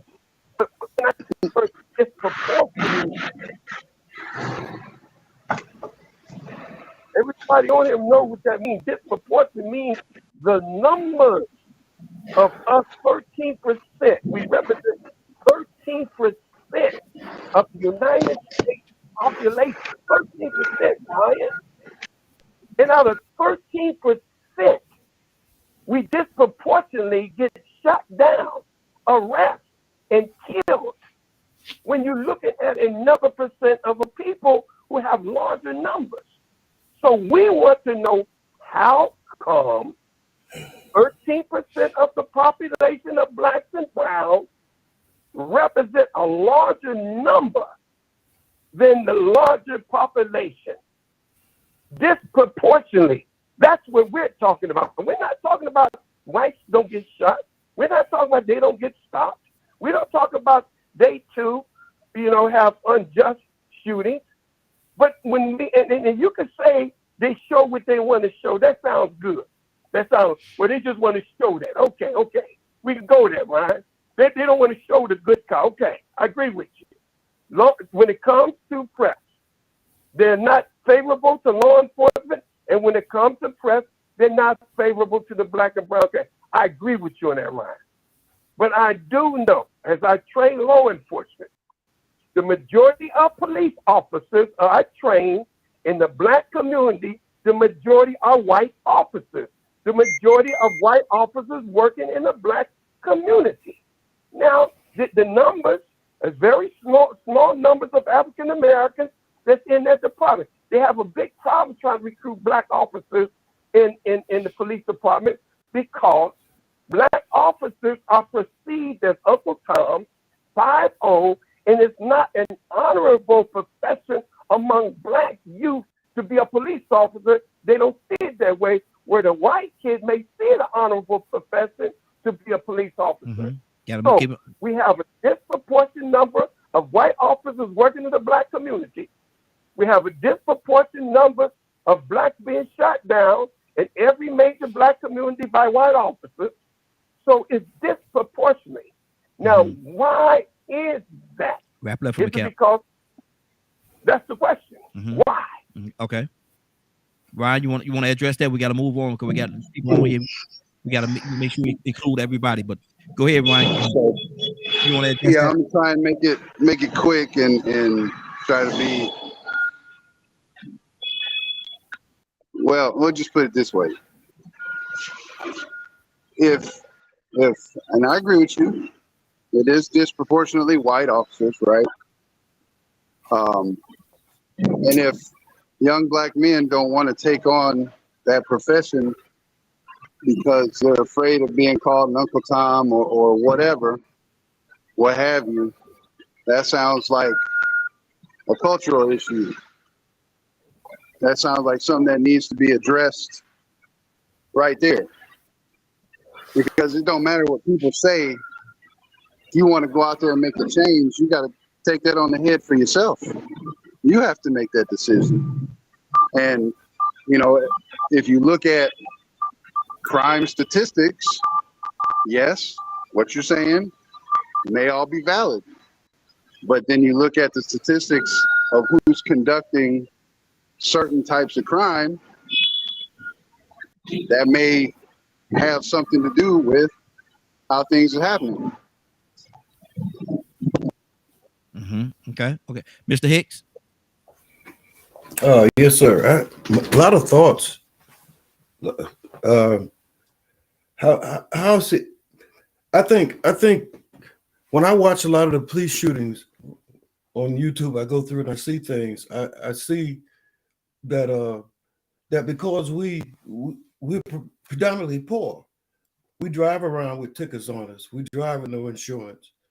We might have a warrant outstanding in court. So when we're stopped by the police, there's a spirit of anxiety and fear, even in the encounter.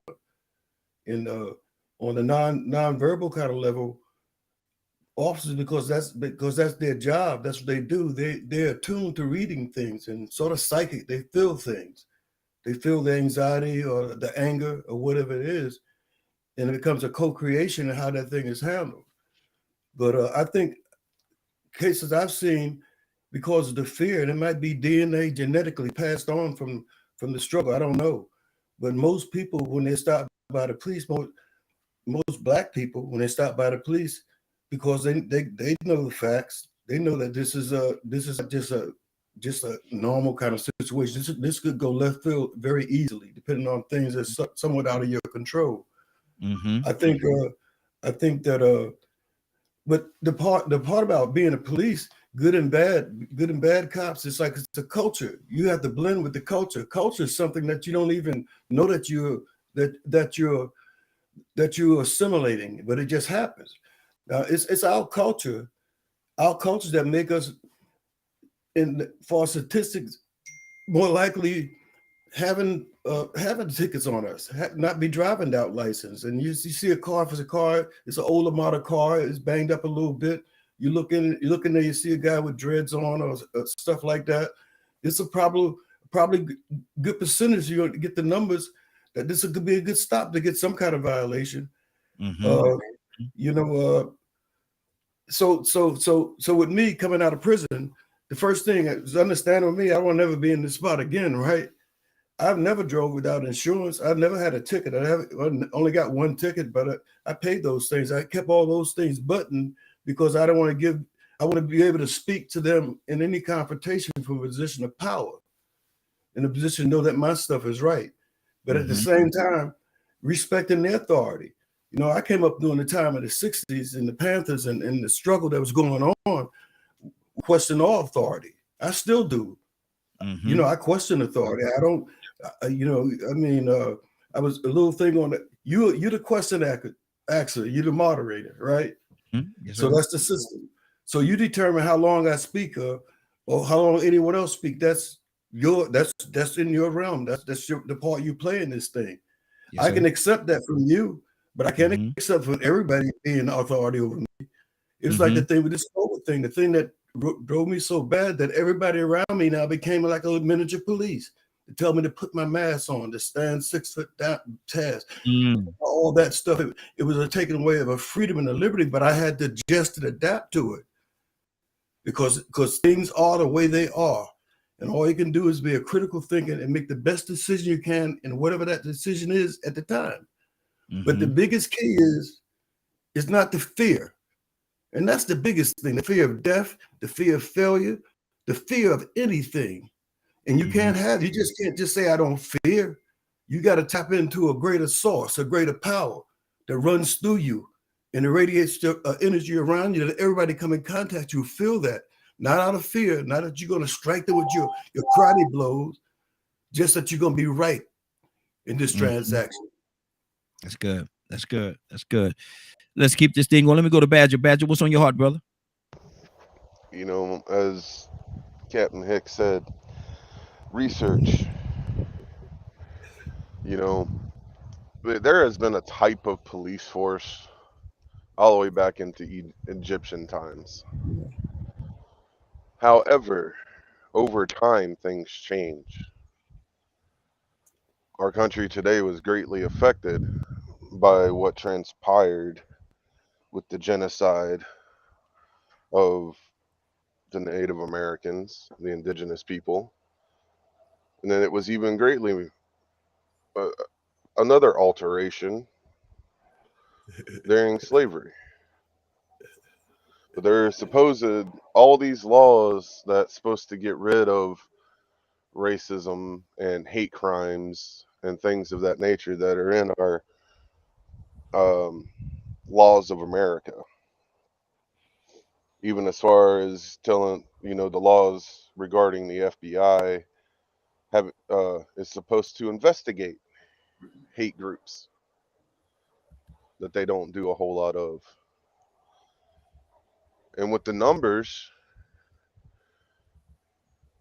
they're skewing with the numbers because you have to look at how much of the population, not in a general wide sense by adding it all together, but looking at each individual race or group of people or however they're separating it.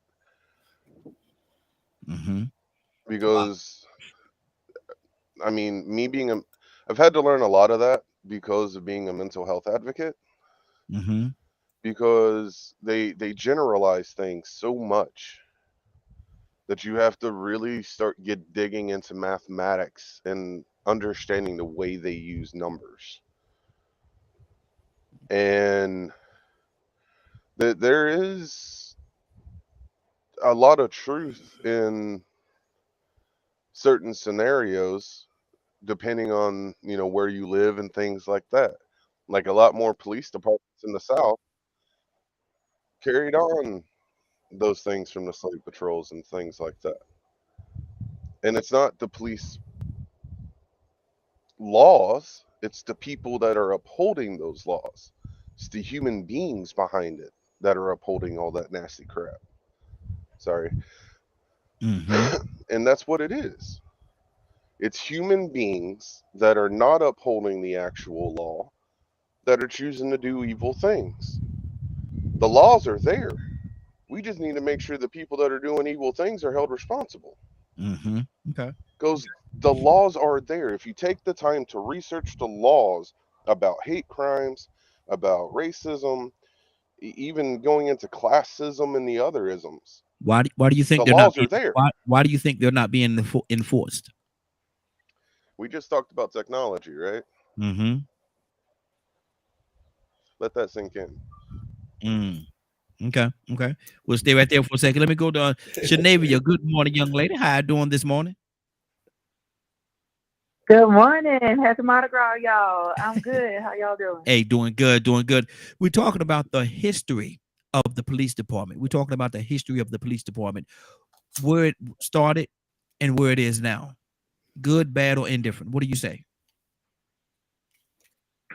I say I chose the wrong day to call in. That's such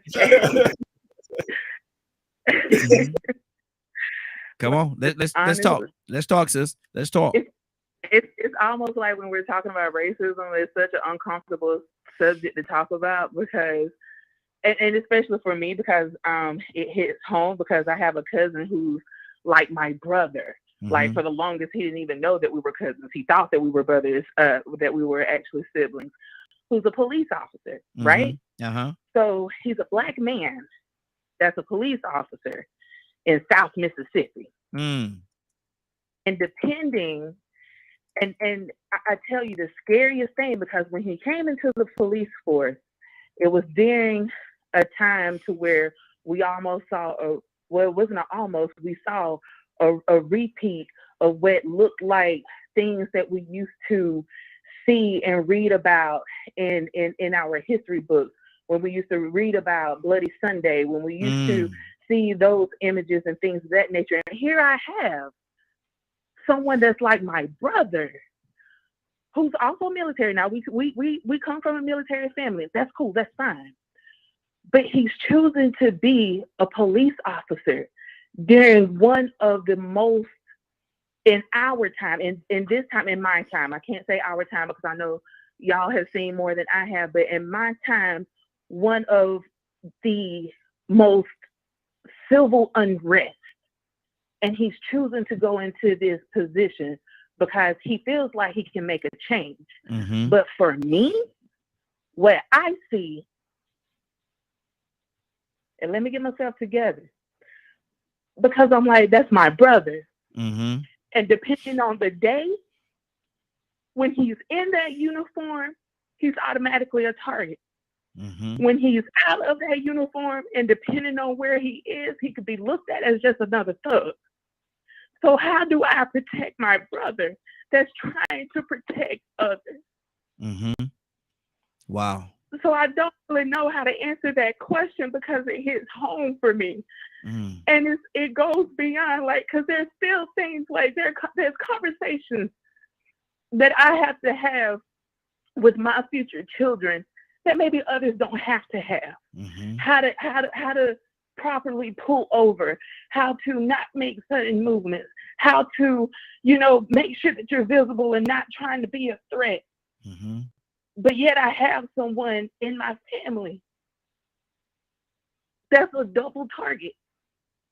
And I don't know how to fix that other than bringing awareness and trying to see both sides, but also being very aware of the world that we live in and how, depending on which uniform, whether his day-to-day work attire or his day-to-day living, depending on which uniform or which identity he's in, he's still a target.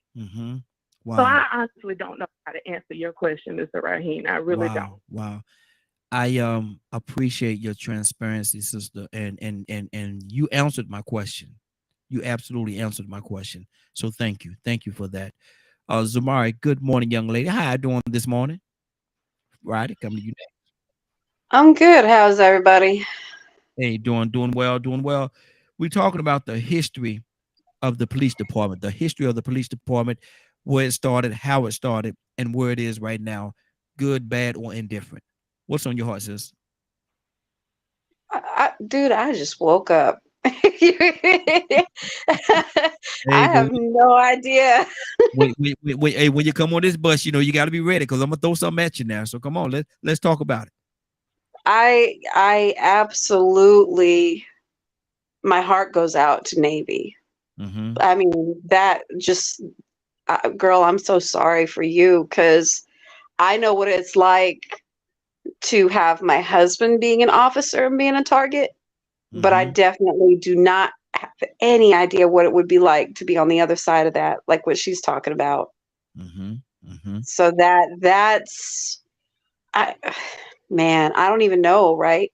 Do I think policing through history, good, bad, has it changed or how has it evolved? Is that what you're asking? Or yes, what? yes. I don't really know. I mean, I think I don't know the history of policing. I'll tell you that. So I couldn't really tell you anyway. I don't know the start of it. I don't know the beginning to the end, if you will. So I really could not tell you. I think what? We have on this broadcast every day, but today we have a very this is so valuable to me. Having everybody's perspective and from where they're coming from and their experiences, talking about police officers, because this is a very teachable moment. And I think so many people could learn from this conversation, that everybody just being as transparent as they are and telling their truth. We're going to help so many people, I think, with this conversation. Man, this thing could go on for about 16 hours and we still not get to the bottom of it.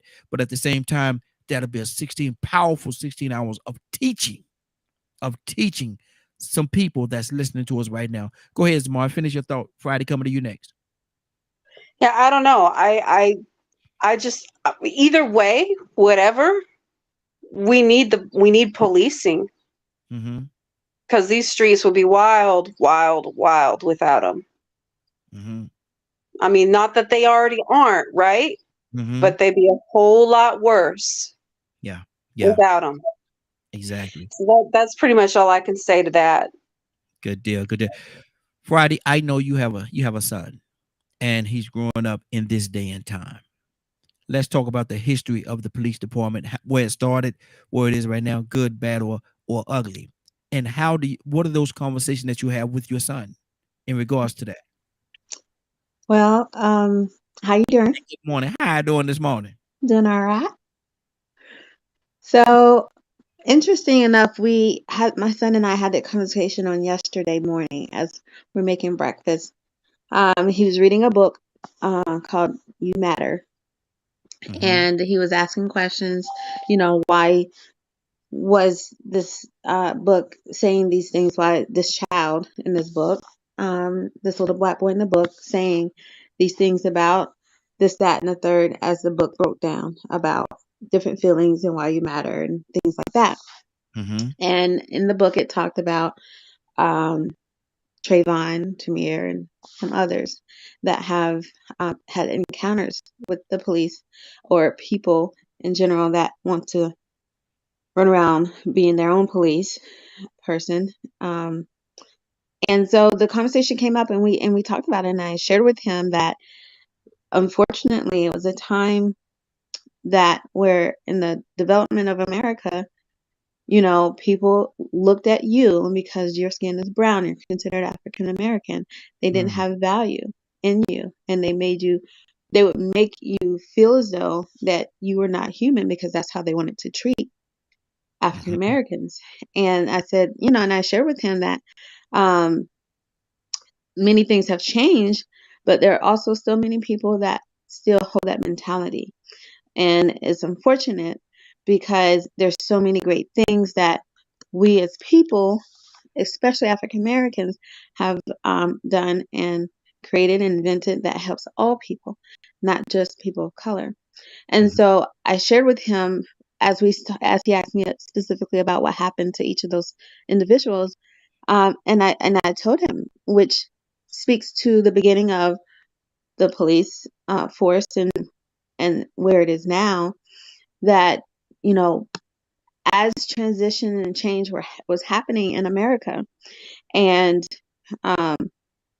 those same mentality of mindset of people who did not want to see and recognize African Americans as humans, as people that God created, gifts, talents, and abilities, through government, organized the police force essentially to go after those that were trying to be freed as slaves, and once they became free, to create reasons to create intimidation and to call any day-to-day living that they would do, the slightest mistake, they would arrest them. And so I said, it's unfortunate, but that's just, they saw the opportunity to try to re-enslave African Americans through different ways once slavery ended. And so that they were the enforcer of capturing slaves and then therefore intimidating Black people once they became free, Mm-hmm. so that they would not be able to have a comfortable life, or almost try to make them feel as though they were better off being slaves. And I said, unfortunately, that has now turned into a baseline for a lot of police and how they structure and how they teach. I said that's why the call for reform was put forth and the demand is being made, because it's not that we don't need police and that all police people are that way, because we have family members that are police, female and male, that serve in that capacity. And I said we need them to be there for us. I said, however, because of where it is, a lot of times they're struggling too, because they're being made to feel that they have to hold up this expectation of miscategorizing and mistreating people of color, because that's been the nature of how it is started. So not that it's bad, but it has to be reformed. It has to continue to get better. Part of that is people going into that line of work that look like us and not feeling obligated to continue with the attaboy or the same type of system that was created on. Good deal. Good deal. Leonard, what's on your heart, brother? Talk to me. Rico, coming to you next. I think it's a great conversation when it's going somewhere. Mm-hmm. And what are we going to do about it? I find myself, I've helped people run for sheriff. I work with citizens review boards that hold police accountable for behavior, and working with all different types of avenues to get a hold of these issues. But what I do not do is over-romanticize the past, which is what is going on right now. Mm-hmm. It's a waste of time. So do you not think that the past has a way of curbing or impacting what's going on today? No, it's great for a study if you would like to. But however, you need a law today. And talking about just a certain group of people, we have police problems all over the place. What a police has to fear the most is other police. That's how bad it is. And it's because they want you to believe and want to make you scared enough that everything they say is okay. But look how hard it is to get some citizens down there and get some people to vote and take this qualified immunity away from police officers. I don't care nothing about what happened in those 1600s and 1700s. They killed that boy a few weeks ago. Mm-hmm. So don't go all the way back there. Wow. See, my thing is, Leonard, and I understand what you're saying. That's your take on it, and you're right to have your take on it. But I think all that is a piece of the puzzle of what we're dealing with today. There's a huge piece of puzzle. Right now, I'm working on who won't indict black officers or any officer for that matter. Mm-hmm. My problem ain't with white folks on this issue.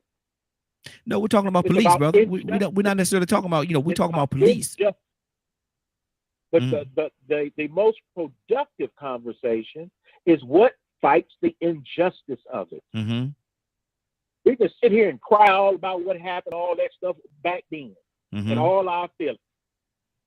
But how many people going down there demanding and voting the way you should vote? Quick example. We talk about two different things. I think we're talking about two different. What I'm talking about, Leonard, is the pieces of the puzzle. You talk about police. No. Yeah, that's the commonality. That's the commonality we talk police. That's the part. But what I'm saying about is like the history of it. And I think, and this is just me, I could be totally wrong. I'd be wrong as two left shoes on the right foot. But my thing is, I think that what happened in the past is still a piece of the puzzle of this thing called police that we have today. Okay. Go ahead though. Make your point. That's just my point. Go ahead, make yours. I don't really have a point. Oh, you got a point, brother. You got a point. Let me go to Rico. Rico, what's on your heart? And coming to you. Well, coming to you next. Rico, what's on your heart? I ain't gonna stay on long because I'm getting ready to be in a meeting right quick. But man, I think it's important for us to still know the history of this stuff. Because those that do know the history will continue to exemplify that culture right up under your nose and then deny it. You know, they'll do some things that's very much in common with what happened in the past. And if you don't know it, they'll tell you, well, no, I didn't do it for this reason. You know, and then you'll have cops like the five in Memphis that's unconsciously contributing to that same behavior with that same mindset that they had to wrangle up a nigga. You know what I'm saying? I mean, this wasn't just one person that they did this to. There were quite a few people that they attempted to do this to. One made a complaint a week, or maybe a week or less before they even did that. And you have to ask yourself, you know, number one is inhumane, but number two, with you looking at those guys and knowing the experience, the black experience, how could they feel comfortable enough? I mean, what kind of manipulated mind could make them feel it was okay to rebel rouse like that? To perform like a lynch mob or a gang, even though you see that in gang culture, you still, even with the Crips and Bloods, you see that in gang culture, but you still only see that done amongst each other. You don't see them going out into other communities doing that to white nationalist groups, Ku Klux Klan. You get what I'm saying? Yeah. So somewhere there's still a mentality that has to belong for us as a community to understand that when we do become these police, that we still have to make sure we don't become exemplify the mind of that, or the mindset of that slave catcher. Because many modern day policemen do still carry on like the slave catchers. And if you don't know your history, you'll ask, well, why they acting like that, or where did they get that from? And that was a culture that was passed down from that time and era. So, you know, I don't know if we really romanticizing about it, because if that's the case, everything in history is romanticized. Wow. The nuclear bomb, the atomic bomb, Tuskegee experiment, even the good things, romanticized. So it's history, you know, and it's proven history, it's factual history, and it has to be known so some people will be able to identify when it's being unconsciously programmed into them when they out doing target practice against only black pictures. Wow. You get what I'm saying? See, only somebody that really knows that history can go back and relate it to the fact that in certain police departments, you go out there to the range where they've been practicing, and they just using certain people of color as targets. All the unconscious and subconscious things.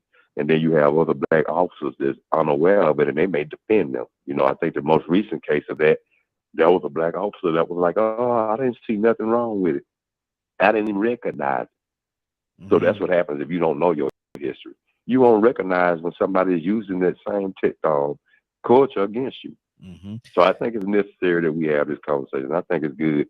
You know, sometimes it may offend people, you know, but we said this earlier last week. Sometimes shame will make people not want to address certain things. And even if it doesn't really apply to them, or it's not their fault, it still can reflect on them, because we are so caught up in this group politics and this group thing, community thing, that one person can, a group of people can do something and then make the rest of everybody look suspicious. And it's sad, because I mean, I actually feel that way myself. You know, I ain't no racist person, but over my experience, I have learned that when I encounter certain people, they have to prove to me that they aren't racist. Wow. We got Friday. Will you read something for me? Sure. Okay. This is Paul. He said this right here. Read that. Did those black officers who killed Tyree Nichols hold anti-black attitudes?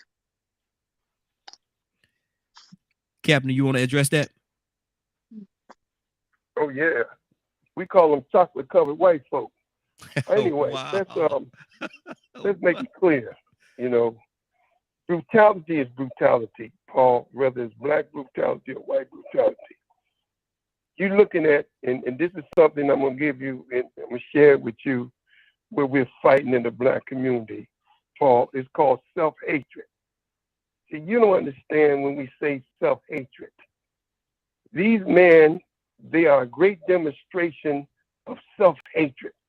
What does it mean? I don't know if you ever seen the movie A Soldier Story. And the dude called Sarge. And Sarge was so hard in the movie. And I'm here to tell you, We you can don't come over relate here with talking like that. You're always talking like that down south type talk. We don't do that talk around here. That ain't what we do. That ain't what we do. Now, what it was is self-hatred means when he got to dealing with, talking about white people, made him hate himself. Well, what is self-hatred, Paul? Is when I came up, and when our forefathers came up, and one was a slave, and one child was free, the black slave would look at the white free child, and he wanted to be like the white free child, and he wondered how come, and he realized because he was black, so he hated himself. He hated, I'm black. I wish I was white. I wish I was white, because white got all the benefits, so I hate me. So that's called self-hatred. And unfortunate as it may be, I believe that's the number one reason why we're killing each other, because of self-hatred. We don't love ourselves because everything we see of white is right. White is clean. White gets justice. So you make a person of color, especially when they're immature and they don't have no respect for themselves, or they don't have a knowledge of their great contribution to humanity because they don't teach it in school. So you make us, not us, so there are those. So what you looked at, you didn't look at black racism. You looked at black self-hatred. That's what we call it, Paul. And it's real, very real. And I have it in me every now and then. I thank God that it's down to the bone, but there's some of us, you just scratch the surface and self-hatred to come out against each other. But the reality, and I want to say this to all of the good officers, I heard my sister, she said it was a double when he goes off the department and take off their uniform, and he may want to put that hoodie on in them Timberlands. They don't know he's a black police officer.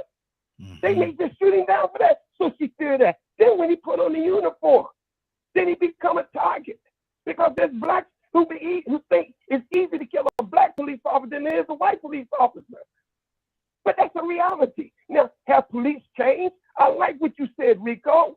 But let me say this to you, Brother Leonard. There's an old saying, whether you want to accept it or not. Those who fail to change history is condemned to repeat it. There's nothing wrong with looking at our past, no matter how ugly it is. But if we see certain behavior of the past creep up into the future, how would we know if we didn't know the past that we're looking at the same slave catching mentality? So you got who come in the black community, but what is the perception of black people when they come in our community? Do they see us as civilized people? Do they see us as human beings? Or are they already told by the time they come out the cabinet, all of them are criminals, watch them, or they slick, they'll shoot you? If that's what you put in the minds of a good white police officer, so when he do come in our community, he has a perception, he's already racially profiling us. It ain't the good white officer, he's good. But you put him in a corrupt system that paints us in a way that is so negative that after a while, that good white officer who mean well, he don't see no color until you put him into that color blue. They got a blue wall of silence. Yes, they do. It exists in the police department, but we got a black wall of silence. Yes, it exists. We don't snitch, and the police don't snitch on each other. We got to tear down both walls because it's killing us as a people, and it's killing the police department. Yes, we can have police reform, but we have to be honest. Do they still have that slave catching mentality?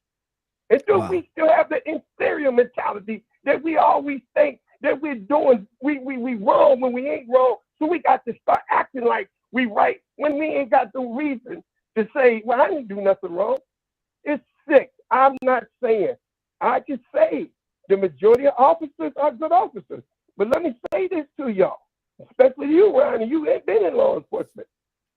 If the good white officers, who are the majority, allow a few to mar that department, to shame that department, then are the good white officers really good white officers, or are the good white officers so scared to address the bad officer because now that blue wall of silence will be against them? So like Martin Luther King, that means your silence is betrayal. Good deal, good deal. And I want to say this because that's the truth. The good white officer's silence is betrayal.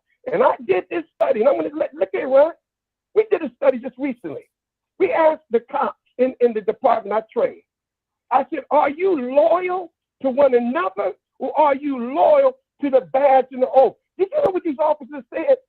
They say they are loyal to one another, not to the badge and the oath they took to protect and serve the citizens, but they're watching each other's back. Did you know Ramsey, the former police chief in Philadelphia, did you hear what he said, why he resigned? He said, I could no longer protect my own police officers because they was committing suicide. He didn't say I can no longer protect the private citizens.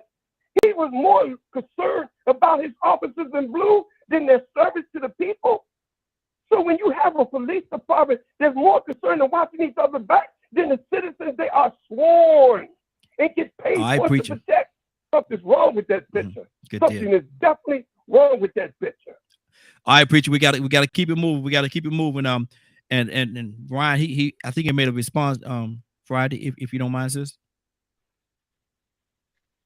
The problem is not the police. They are just one symptom of the violent and hateful society. Okay, good deal, good deal. Let's go to Willow. Hey, Raheem, good morning. Good morning, Morning Glow. Good morning, sis. How you doing this morning? I am doing fine, Raheem. I am awesome. I'm going to have a great day. Hey, I know you will. I know you will. Look, we're talking about the police department, the history of the police department, the way that it is, was, or has it transitioned to something better today? The whole history. What do you think about the police department? Well, my belief on what the police department is nowadays, has it gotten better? Maybe, maybe not, because it's not, to me, it's not about white or black, it's about blue. And when you give people in general power, certain power, they sometimes take advantage of the power that they've been given. Mm-hmm. Now, as police officers, this is the frightening thing, Raheem. The frightening thing that these very people are supposed to enforce the law, to protect, not to attack. And the way that it's being designed today, we don't know who to trust. Because it was a perfect example of with George Floyd and now with Tyree Nichols, that the law, and this ain't just happened, it hasn't. Because if we looked at our history in which what you're talking about, if we look at our history, we could see that these same individuals in blue has caused many problems in our household because they think that they are above the law. We have to conduct ourselves in a certain way to be wise, to be able to see tomorrow. And that's the sad thing.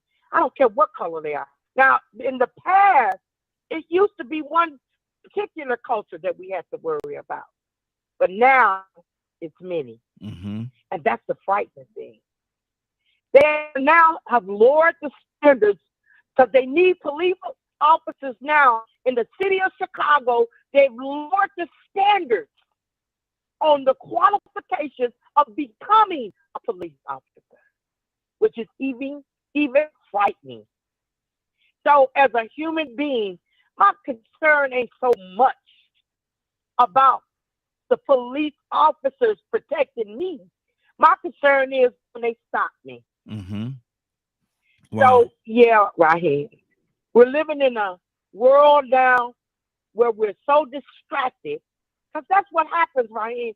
See, when the enemy distracts you to look at one particular thing, you miss the whole root cause, big picture, because you're focused on one thing. You're not looking at the whole big picture, because we're only here on this earth for a short time. Yes. And within this time that I'm here, the enemy wants to distract you from the big picture, because our job, me, you, everybody on this line that's over 50 or 40 years old, should be preparing the future for the next generation. And we miss the big picture because we're so focused on this and that and this and that. You could tell it in our conversation. Yeah. But you got to ask yourself. Ask yourself. Ask you. Look in the mirror. Ask you. What is going to be your contribution? to the change. Right there. And that's what's on my heart right here. Because we can all be sideline coaches. Who's going to be a part of the labor in order to help try to make a change? Solution. And what she's talking about is solutions. Hello. Absolutely. Hello. Good deal. Hey, let me hold on. Let me go to Leonard. Yes, sir. I know he on the way. That good Bishop Gregory Adams. Yes, sir. Good morning, Bishop. How you doing this morning? Good morning, man. How's everyone? Hey, doing good. And you've been an ex-officer yourself. We're talking about now the history of the police department. The good, the bad, the ugly. Has it changed? Where is it today? Is it in a better place today? Or is it still same old? What do you say to that, Bishop? Well, I mean, I think someone brought the history when policing was first established, which was in 1660 in Paris. And then they came to the U.S. and they, called themselves adopting certain things. And we had 4 forms of law enforcement, as they say. One of them was slave chasers, other was sheriff, constables, and watchers. The slave chasers are what we're dealing with even to this day. I'm just going to be honest about it. They put on the uniforms, but their mindset is to do various things. And as a police officer, I used to share with people that I dealt with, even in the church, and I talked to them. I said, the law's on the book, but they're applied differently. Same words, but they're applied differently based on the race, which is the sad thing. I saw it firsthand. And I've always tried to educate, our people. And I don't just look at, say, talking to the blacks. I talk to everybody. I didn't care what nationality they were. Yeah. And I always tell people, be in compliance to whatever a police officer asks without showing any aggression, because when you show aggression, that gives them a reason to be aggressive with you. It's called the level of threat. When I come at this level, which is low, and then you come above me, then I got to bring them out above you. And then one thing leads to another, and then I'm the law. So then at this time, I can, prevent you from moving forward, arrest you, and find a reason to arrest you, disorderly conduct. So you have to really be careful. The time has vastly changed, and the fear of police officers losing their lives is very prevalent. They just go along and just target police officers because they say when police officers are bad, they target us. Yes and no. Every police officer is not a bad officer. Yes, absolutely. It's unfortunate that you have bad in every group of people. You got bad. I don't care how you look at it. You got bad in the pulpit. You got bad in the schools. You got bad. I'm talking about teachers, principals, police officers, whatever the case. You always got bad. You just got to learn how to control the situation as it relates to you. And so we want progressive change. We want reform. What are you talking about reform? The training is there. I know for a fact because we have to do so many hours of training dealing with people with mental illness, dealing with all kinds of situations. But they got the training. It's not the training the problem. It's the attitude that they have to face, because these guys, these men and women with these uniforms on, really are afraid. And they're afraid of what may happen to them. And at the end of the day, they want to go home just like you want to go home. Absolutely. It's unfortunate that something may happen. But we have to work on us as a people and not getting our mind right so that we won't have to deal with certain things. And keep your stuff up, your driver's license, your insurance, keep everything as current. And then pay attention to the laws as they're out there on the road. And then you ain't really got to worry about too much as it relates. But the world is in the pivotal of a situation. And I think Cap talked about the soldier story. When I want you to watch The Imitation of Life too. And when you watch The Imitation of Life as it relates to black people not wanting to walk in our truth, our identity, because we want to fit in and want to feel like, we have a certain level of rights as they do, but you don't. We should, but we don't. Wow. And on Thursday night, I'm not on the show, but it's Law and Order. Y'all watch Thursday night at 8 p.m.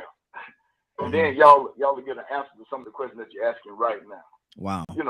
Good show, man. Appreciate it. I've been listening, but I'm telling y'all gonna see something Thursday. If you look at Law and Order, you see, God dog, Bishop was talking about it, because the very thing you're talking about today, we'll be on Thursday show. Wow. Good deal. Good deal. Navy, what's on your heart, sis? Ryan, coming to you next, brother. No, I think everybody has pretty much summed it up. I'm not gonna be a crybaby no more today. I'm just gonna finish listening. You know, I think y'all done made a thug cry today. So I'm about to go catch me some bees in Mardi Gras. So I'm just listening. There you go. There you go. Ryan, what's on your heart, brother?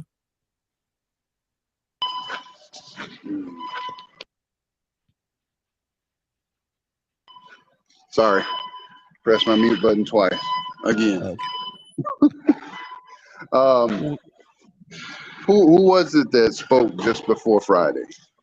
Oh my goodness. Who was it? Was Bishop? I think it was Bishop. Okay, that's real. The level of engagement. That's a wonderful thing to bring back to my memory. A lot of people don't know that even exists, the level of engagement. And like you said, most people just want to go home to their family at the end of the day, just like you. And that level of engagement system was put in to help make that happen, right? For everybody to go home. And I think, and without drawing the topic out too long, that's something that everybody needs to be aware of. You get to getting aggressive, they have to match or exceed your aggression. And that's the way it works, especially in the jail. That's something I had to deal with daily, was matching or exceeding that individual's aggression. And a lot of people don't realize that you literally have milliseconds, not full seconds, milliseconds to make a decision whether you're going to live or you're going to die. And people don't take that into context when talking about law enforcement. A lot of the times they forget that they have to make that split second decision, that they're trained to make those second decisions. I'm not advocating for those who's doing wrong, because there's plenty of situations where the split second decision is just using your mouthpiece and saying the right word, right? You can usually de-escalate a situation that hasn't gone awry pretty quickly with just using your mouthpiece. But you got that split second. You don't know if somebody's, reaching back behind them to scratch their back or to pull out a piece and end you. You don't know. And you have to make that judgment call, and it's hard. And you best believe, unless that person, that officer, since we're on that subject, you best believe that officer who made that split second decision and then found out after the fact that it was the wrong decision is going to destroy his life, not only because of the media and the family members and maybe even the department getting sued, but his guilt is going to kill him because he took an oath to uphold that honor and uphold that badge and uphold the public safety, and he made a decision that destroyed him. Wow. Paul, good morning, sir. How are you doing this morning? Good morning. Doing all right. Heavy topic. So I think I kind of get where Ryan's coming from, but I guess I disagree to some level. And this kind of goes back to what Willa was saying. The problem of the bully mentality, whether you're a boss or teacher or whatever, cop, if you're coming into a situation and you want to dominate the person, then that sets out sort of a psychological relationship where you'll probably be more willing to abuse that person. So I don't think you need to exceed or match the aggression necessarily. I mean, I'm not a law enforcement officer, but I am somebody who knows how to use physical force to control people. And I think when you come with that attitude, you're going to be met. You're going to what's the word? You're going to escalate. You're going to escalate the situation. And I see so many videos online. I watch a lot of police videos. I watch a lot of police auditors and stuff like that too. And a lot of cops. Stressful job, and I'm not against cops, but some of them are looking for trouble. They're gangsters. Some of these people are just gangsters. They're just looking to harm people. So I don't. What number is that? I don't know. But then again, I don't want to go to that other extreme either. I know Rico and I had a disagreement about a year ago on this, the origin of policing, because the NAACP said that the origin of policing was slave catchers. Well, partially true in limited circumstances. So I don't want to go extreme one way or the other, but I think the bullying mentality is definitely a problem. And I don't know. I mean, obviously the solutions go way deeper than any of us could summarize in a 2-minute, 3-minute little thing. But certainly I think part of it is, from what I've heard, is the way that attitude of saying, for example, that white people are, inherently racist, or this is kind of a common, not common. It's a leftist kind of a ideology that caught on in our culture. I really don't think anyone said that majority of white people were a certain way. I think nobody did. Yeah. The basis of the conversation was based on police officers. We're talking about police officers, and we brought into the conversation black and white police officers. So I don't know whether that fits what we're talking about right now. But go ahead. Thanks, Badger. Appreciate that. Yeah, no, well, I didn't mean to say that anyone in this conversation said that. I'm just saying in the broader culture. In the broader culture, this is something that some people, the political agenda, a certain far left political agenda, and I think it doesn't help anything. So I wasn't suggesting that that's what people said here. Okay, good. I just want to make sure, because I didn't want any of our listeners to just come in and think that that's what the basis of our conversation. So I just wanted to get some clarity. Appreciate your comment. Cassandra, what's on your heart? Can I go after her, please? Yeah, absolutely. Yes. Go ahead, Cassandra. Was somebody saying something? No. Oh, okay. Yeah, I just,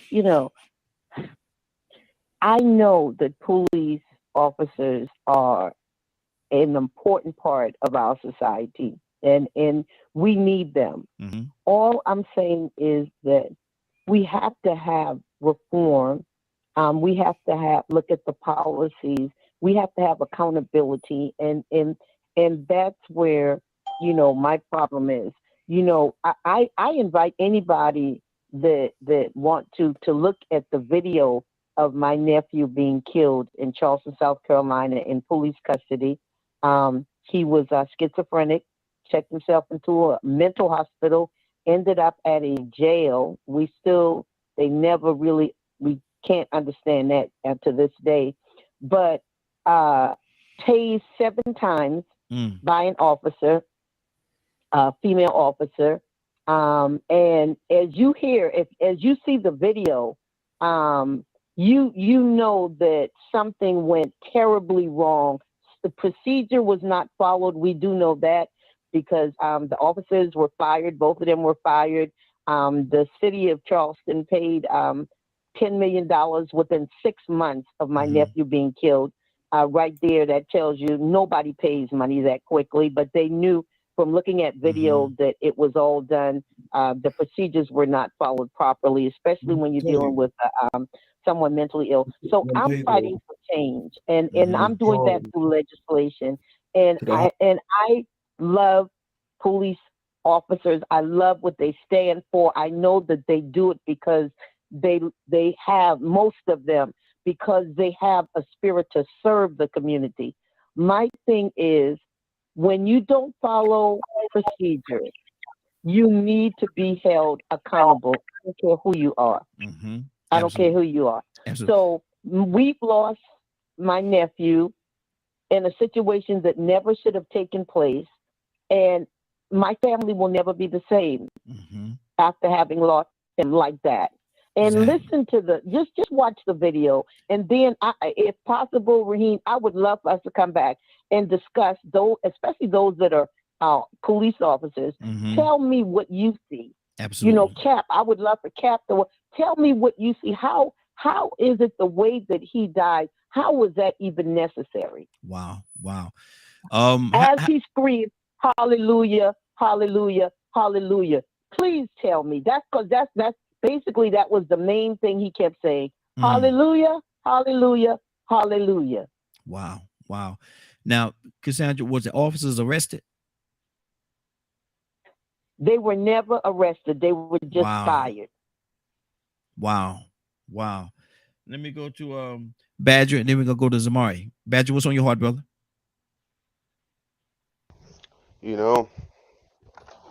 It's listen to everything that's been said, right? And there are times where people want to put out solutions or ways to contribute and things like that. If back then the American people didn't have as much power, we have so much power now to make a change in where there are corrupt police officers. Everything from petitions to voting and things of that nature. But there is this brainwashing going on that gives this ideology that we don't have this power to decide who is policing us, governing us, whatever word a person wants to use. And that's why the last time we talked about technology and the control from it, right? Mm-hmm. So when you look at that, social media is full of all this negativity towards certain groups of people, be it Black communities, be it people on disability, be it Native Americans, be it this, be it that. It's all this negativity. Excuse me. Mm-hmm. Where I live, they still think us Native Americans are savages. We are of the devil. Still, today. What sense does that make? None. It's brainwashed human beings that have been surrounded with toxic teachings to the degree that they still hold on to these ideologies that ain't true. Mm-hmm. And that's the issue. And social media pushes that narrative. Bishop, and everyone's been touching on it. We live in a society that has this narrative of keeping us separated, keeping us fighting, keeping us stressed out about going into certain areas, certain communities, because of all this misdirection that's out there. The solution is to get educated. Go to those areas and find out if it's true or not. I don't know how many times there's this white-skinned Native American going into an all-black neighborhood. I'm still alive. I didn't hear no gunshots going off. Mm-hmm. Matter of fact, I was met with more hellos than I would have been met with going through a rich white neighborhood. But is that the narrative social media pushes? No. So when these police officers are going into these areas, they're surrounded by this nonsense that these areas are full of evil people. Mm-hmm. And a lot of times, the mental health of those areas are not the greatest. Mm-hmm. I live in a small town. You know how much access we have? Just the average Joe Smo, we have to drive 20 minutes to an hour or even half an hour to get proper help for mental disorders. Because we live out in the middle, we live in a pretty rural town. Yes, the town's growing, but the access to things ain't really there. And then you look into the statistics of what medical access is in certain areas, And there's less. Why isn't in big cities that certain access that people have to drive so far to get access to certain things? You know, I go visit my father-in-law in Houston.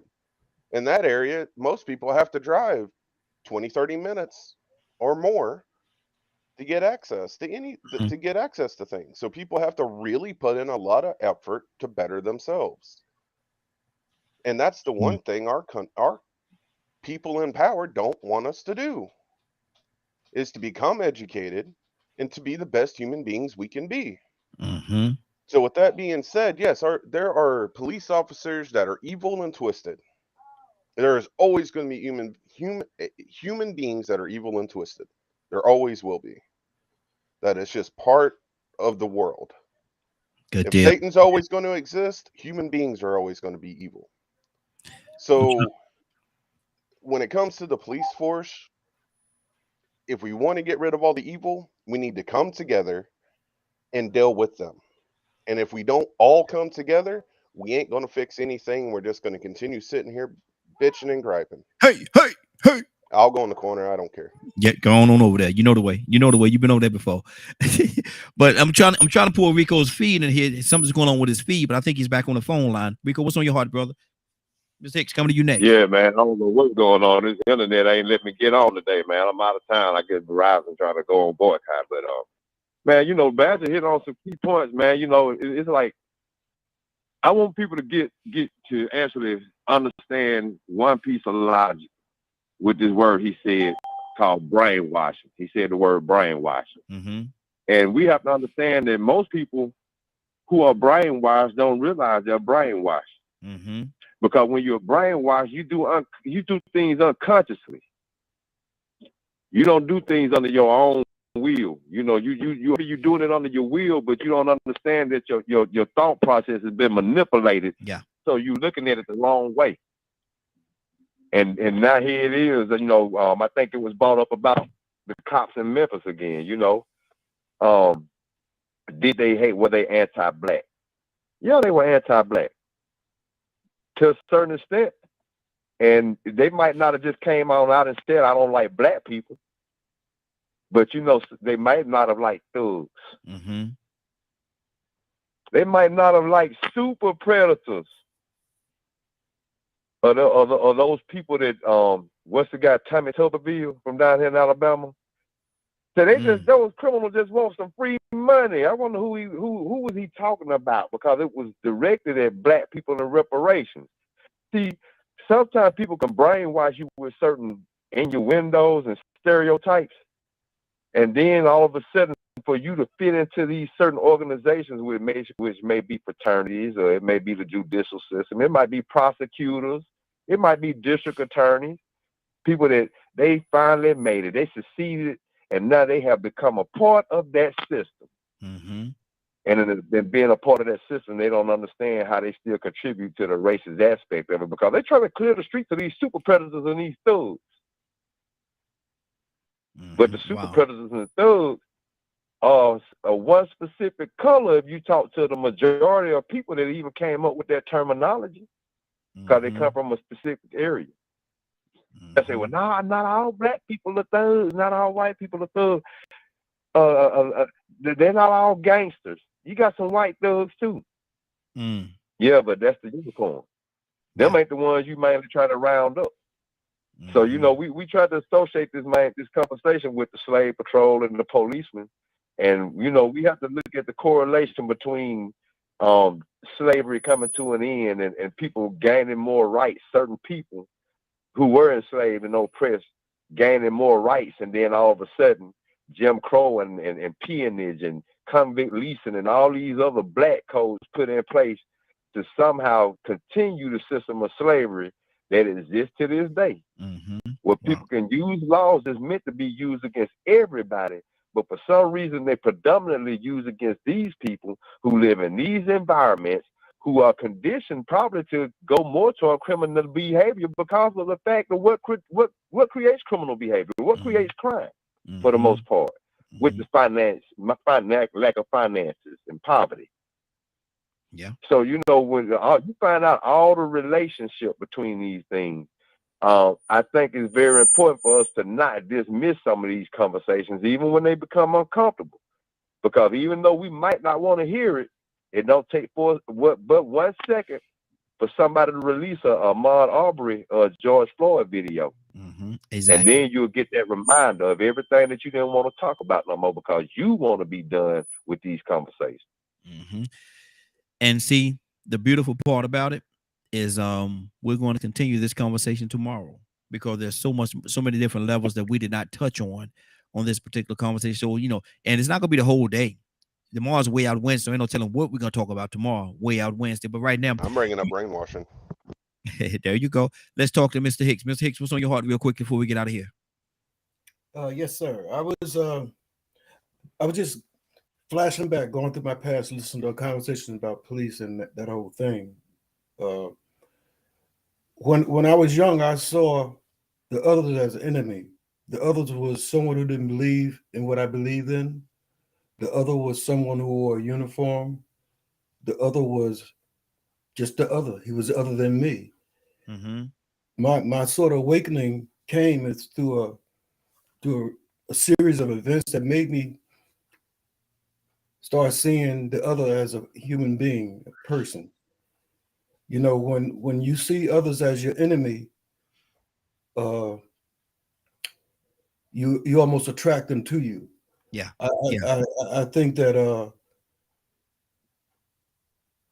Ryan said something that's really real and true. You know, I raised sons, and I was the oldest of brothers, and I was a police in the police in the military.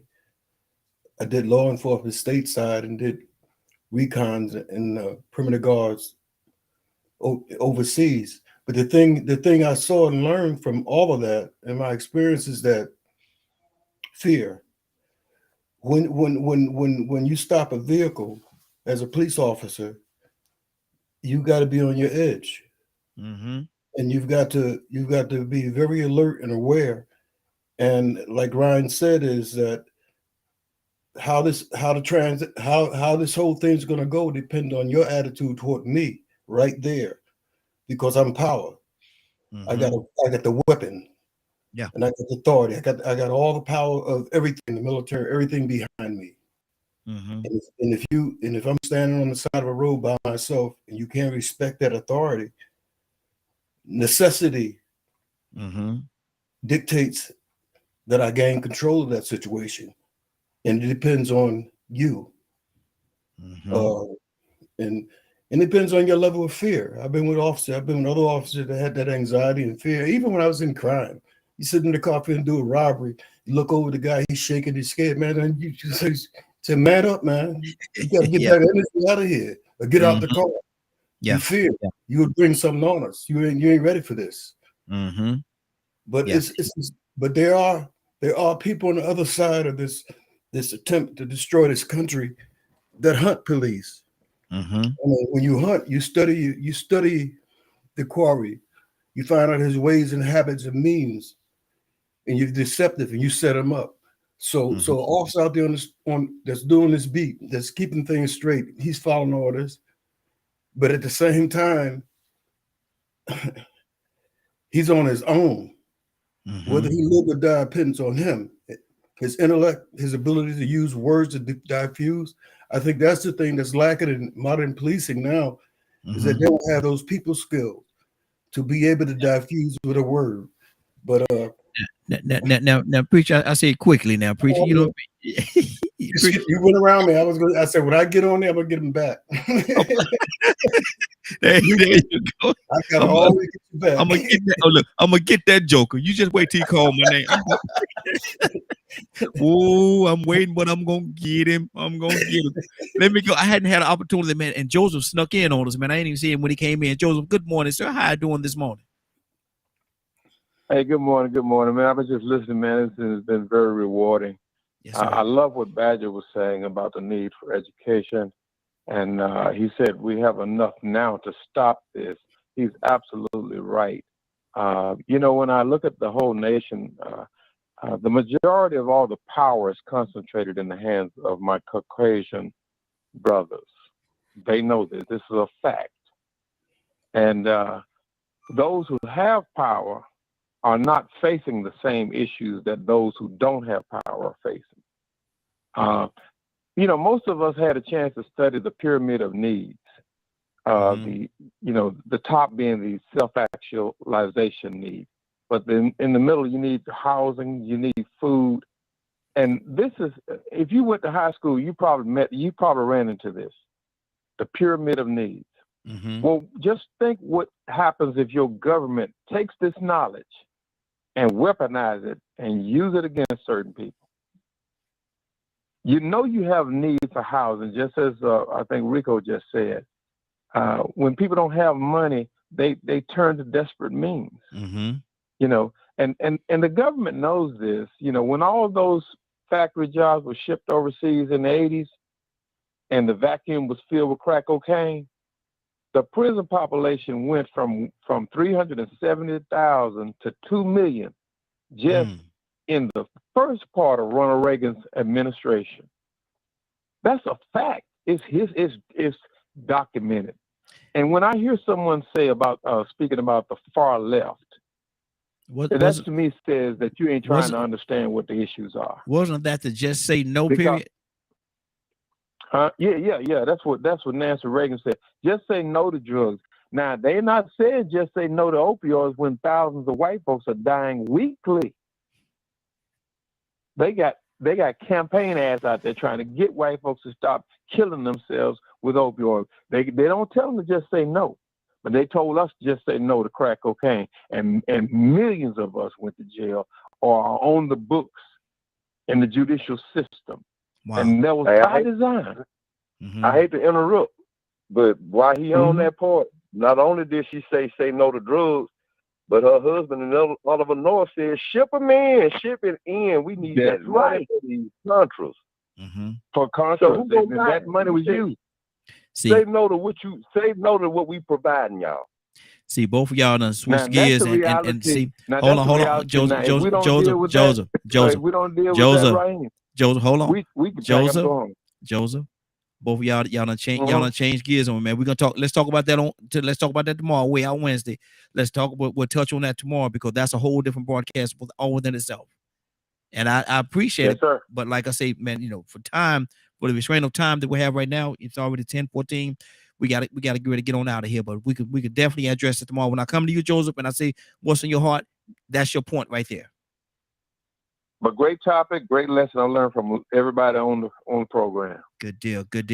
Anybody have anything quickly they want to say before we get out of here? I think Ryan, you had something you want to say as well, right? Hey, Raheem. Yes. Yeah. Hold. Your chat. Huh? I posted something in your chat. Okay. As we was having these conversations, so people can get used to going to check statistics for themselves.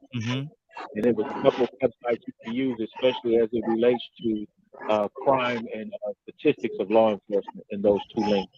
Gotcha. Hey, real quick, Leonard, send me that link because we can't click on it, so that way I can share it with everybody.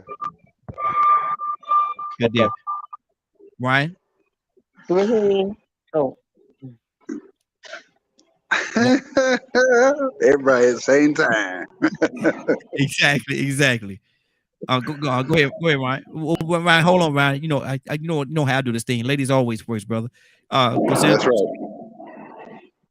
No, I was just asking, can you please make sure that you put my nephew's name in the chat so that everyone that wants to can look at the videos of what happened to him? Yeah, I died. I did already. I put his name on it. I put it in the chat as well as on the screen, so everybody that's watching will be able to see it as well.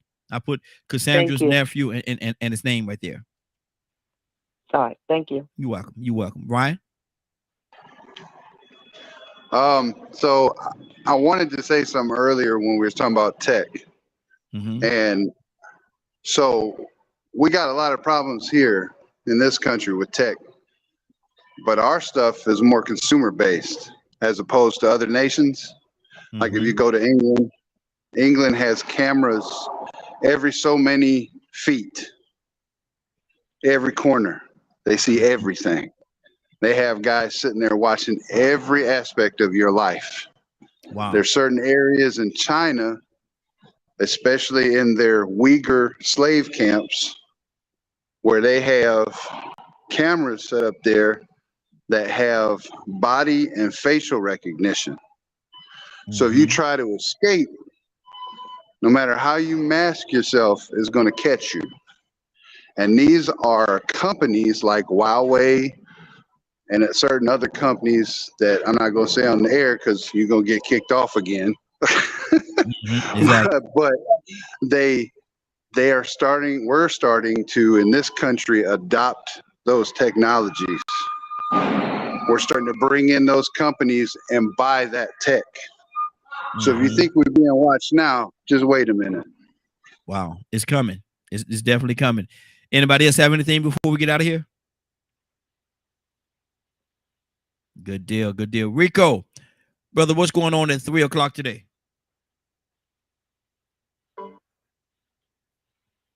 Rico, you there? Okay. Cassandra, are you there? Yes. What's going on at 3 o'clock today, sis? At 3 o'clock today, if you happen to have missed the broadcast, it will be whatever that word is. Rebroadcast at 3 p.m. today. You can go to dkmmedia.com, right? Yes. And it's going to be broadcast in its what? Entirety. There you in go. its entirety. There you go. Can't leave that part out. Can't leave that part out. You cannot leave that part out. Now, is she still here? I don't know if she's still here. Is she still here? Whoa! Zayn, come on, let's go. Well, are you ready? Raheem, yes. I am so ready to receive God's word. Come on, Raheem. Let's go. I ain't got one more thing to say then. Only thing I got to say is, let's go. Let's go, Raheem. Come on, y'all. Go with me to the throne of grace. Humble our hearts. Bow down in worship. Let's go to the throne of thrones, to our King of Kings. Father, we thank you so much. First, I'm going to ask you to decrease Willa. Allow the Holy Spirit to dwell in this vessel, Lord, where people will be able to receive your message and not mine. Father, I'm asking you, Lord, to give me some guidance and some direction, Lord, where I will be able to say your message, Lord. Help me, Lord, in a mighty way. Father, I thank you so much for allowing me to get up this morning, allowing us to get up, Lord.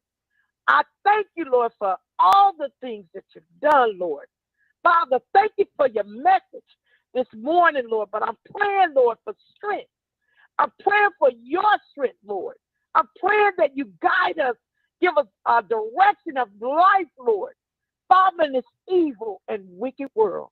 Father, we need the discernment that surpasses all understanding with the peace that you give us in our life, Lord. Father, I'm praying that you help us, Lord, in a mighty way. Father, we need you right now. We need you right now. Lord, I need you right now. And I'm asking you, Lord, to allow the Holy Spirit to be present, Lord. Will I be able to give your message, Lord? Father, I'm asking you, oh Lord, Father, that if there's been anything, Lord, that I've done, I'm asking you to forgive me, oh Lord. I'm asking you, oh Lord, that your word goes forth, Lord. There are those that need prayer this morning that has asked me to pray for them, Lord. I forgot their names, but Father, I believe that you know their names already, Lord. I believe and I trust you, Lord. I'm asking you, Lord, in a mighty way to give me some wisdom this morning, Lord. Father, I thank you. I thank you. I'm asking you to touch each and every last one that's on this line, Lord.